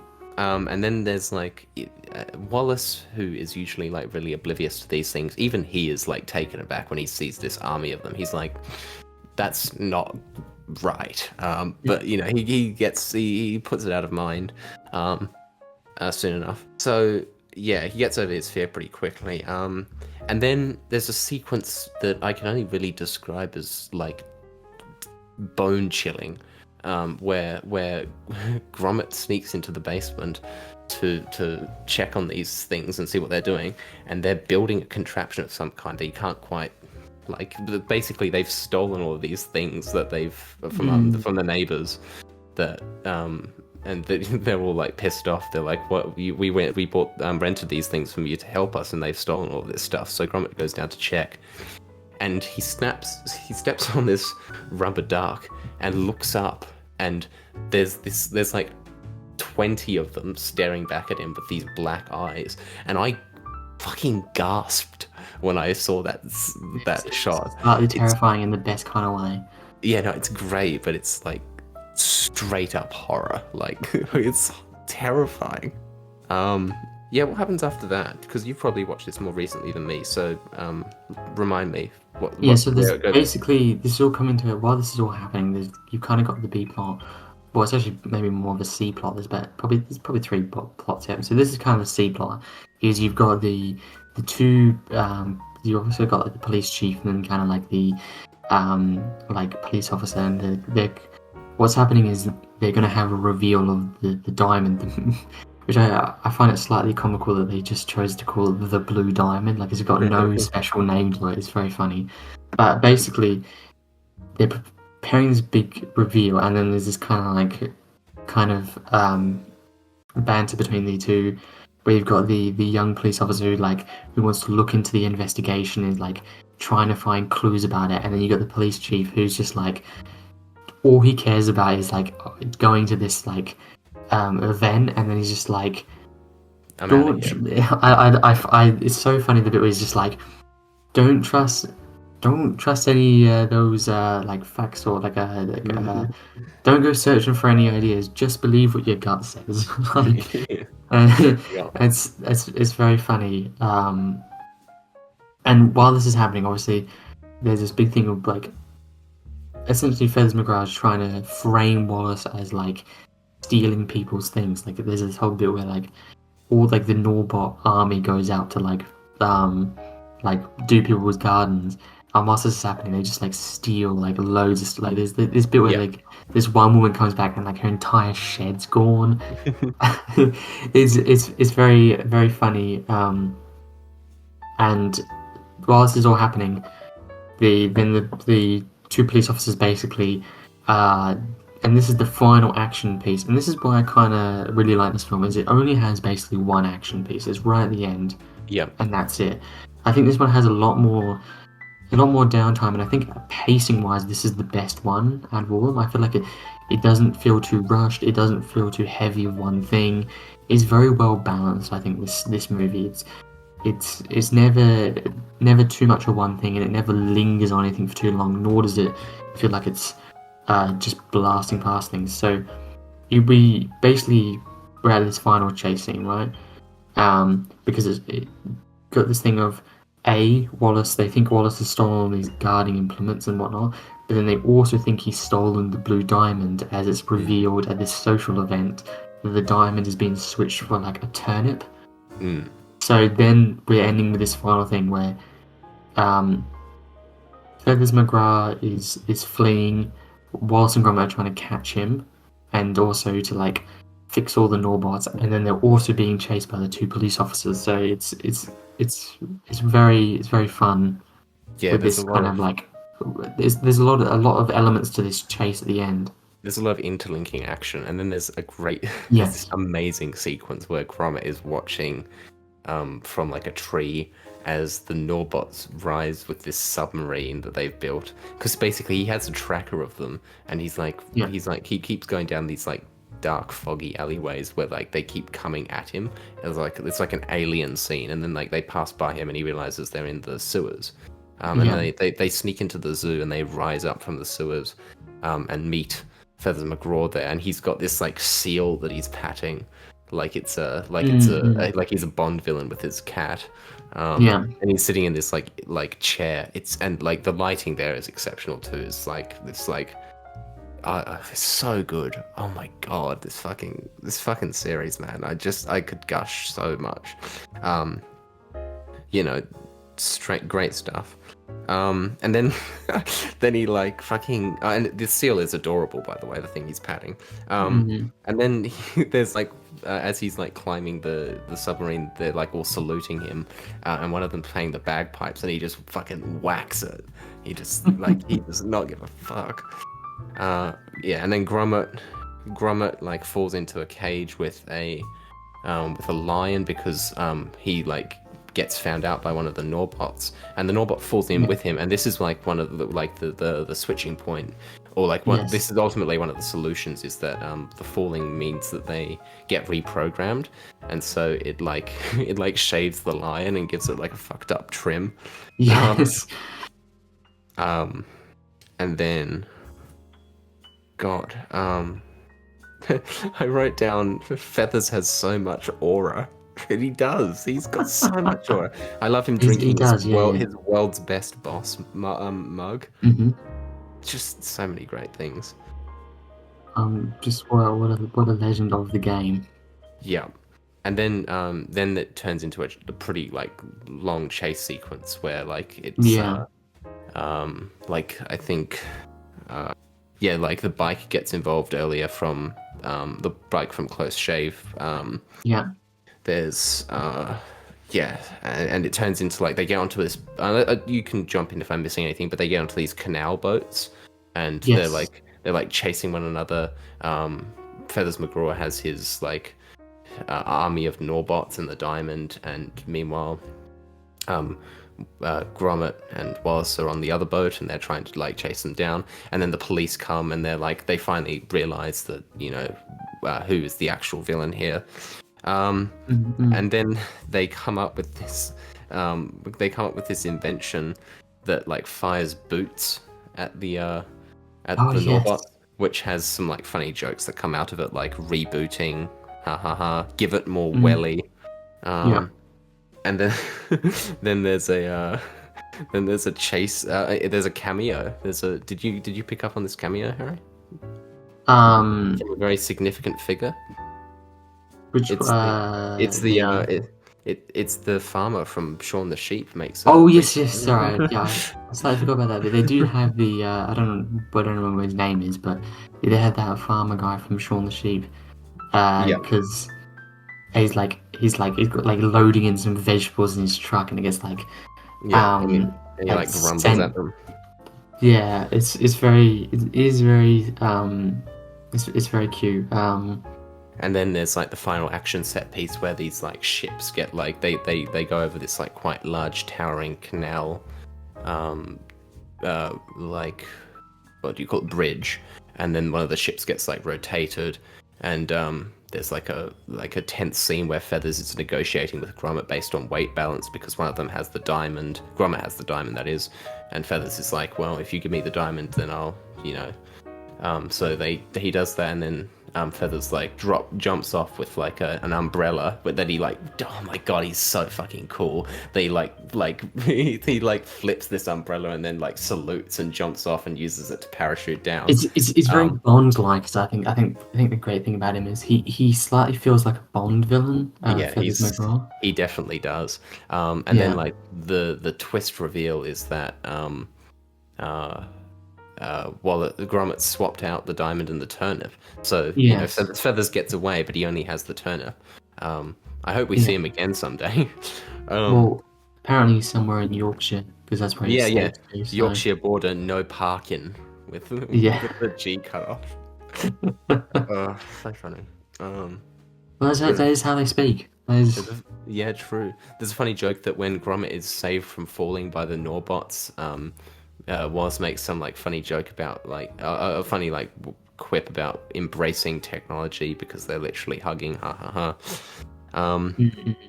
That's about it. Is there anything else with this? Before we jump into um, like overall discussion. no, I think that's generally the plot. I mean, there's Yeah, this kind of obviously they kind of wrap it up where they have like kind of like semi-restored grommets yeah, like garden back to kind of what it was normally. yeah, And now like Norbot has basically become like part of like the family, so to yeah. speak. Um, And yeah, that's very cool and very sweet at the end there. yeah. That's yeah. That you're right. That is the That's last basically scene. the main plot, yeah. Yeah. No, I really love this movie, and No, I kind this of is a brilliant movie. I kind of expected what with like the Netflix involvement and the 16-year gap and the death of Peter Sellers to like find this one to be a bit weaker than some of the others. I didn't expect to dislike it, obviously, but like this holds up like among any of the others, in my opinion. Oh, It very is easily. it is to a certain extent carried by how fucking strong they use Feathers McGraw here. Like That's true. so good. I feel like Mm. almost he's not even almost he steals the show here. He's like Oh yeah, excellent yeah, in this. Um, he's and I think amazing. I don't even know. This could be like one of the most controversial things I'm ever going to say, but like I think this might even be the best Feathers McGraw appearance. Not in terms of like the quality of the overall thing, because I think Wrong Trousers is the best Wallace and Gromit thing. But in terms of like how good Feathers is in this, Yeah. But it's just because I think because he gets loads more screen time, but that is true. in a great kind of way. I mean, it should get loads of screen time. Yeah. Um, You know, I was very it's just- surprised that by the end of this, like I would look forward to another Wallace and Gromit thing. You know what I mean? I don't think it's run its course yet. No, God, no. Well, I don't think it really will until the creators pass. I think. Yeah, and even Although then, if could be wrong. you know, if the right person who's like has experience with the series continues it, it would all depend on like how that's handled, of course. But yeah, Yes. no, this is great. Is there anything else you want to talk about with this movie, or are we going to move into ratings? I think we're on to ratings really. Okay, yeah. 9 out of 10 again. hmm Harry? I'm gonna give it. I thought it's actually. I think it's actually the best product they've put out so far. So I'm gonna give it a 10 out of 10. Wow, that's okay. That makes me feel a little bit less like wobbly about putting it so high. And yeah, this is my ranking from best to worst. Wrong Trousers, Close Shave, Vengeance Most Foul, Grand Day Out, Were Rabbit, and Matter of Life and Death. Although, you know, I gave 2 of those a 10 and 4 of those a 9. So it's very true. it's all it's all good. It's all gravy, baby. Well, there we have it. That is the Wallace and Gromit special. Amazing. I had loads of fun with this. This is Yeah, this was good. been the most fun we've had over the last. I mean, it's not had a strong lot to competition. compete with. No, it's not had strong competition. No, not at all. But what are we doing next episode, Harry? What is your recommendation? I'm Okay. I suppose in a sense, I sort of. No, not right. I don't really. I didn't actually really tease it, but I decided on something that is in some way linked to Wallace and Gromit, both because this next one is going to be an animated film, but also because it was produced at the same time by not the same people, but their bosses. Let's say we're going to be looking at 2 DreamWorks animation films. Oh. So I'll give a small amount of prelude to this one. This one has a little bit more to it. When DreamWorks was first formed, when Jeffrey Katzenberg broke away from Disney, and he left it after, I believe, I think it was some sort of quarrel. I can't remember if it was not given a job or something. There's some issues. I don't really remember. He founded his own company and started producing films. And obviously, DreamWorks' most famous film is 2001's Shrek, right? That's what gave them their claim. That's what gave them. That's what made them such a big film, right? Sorry, such a big company. Yes. It completely changed the animation industry, right? But before that, DreamWorks was struggling a lot against things like, against DreamWorks and Pixar, who were dominating the box office, even during a time that DreamWorks and Disney and Pixar were not not making nearly the same amount of money they were making about 10 or 20 years ago, because the late 90s and the early 2000s was not a good time for animation. Yeah. So I'm going to be looking at two DreamWorks movies who were both at the box office and critically struggled in this time period. The first one is 2000's The Road to El Dorado. Oh yeah, okay. And then 2003's Sinbad, Legend of the Seven Seas. Interesting. Wow, okay. I haven't seen either of those movies, but I am very much aware of their existence. So that will be exciting. And just checking, those came out in 2000 and 2003 respectively? Yes. Excellent. Both by DreamWorks. Both by DreamWorks. Okay, well, we're continuing our animation theme in the next episode, hopefully to continued success, and that about does it. So, I guess that's where we're leaving it. Okay. Cool. See you next time, everyone. Bye. Bye-bye.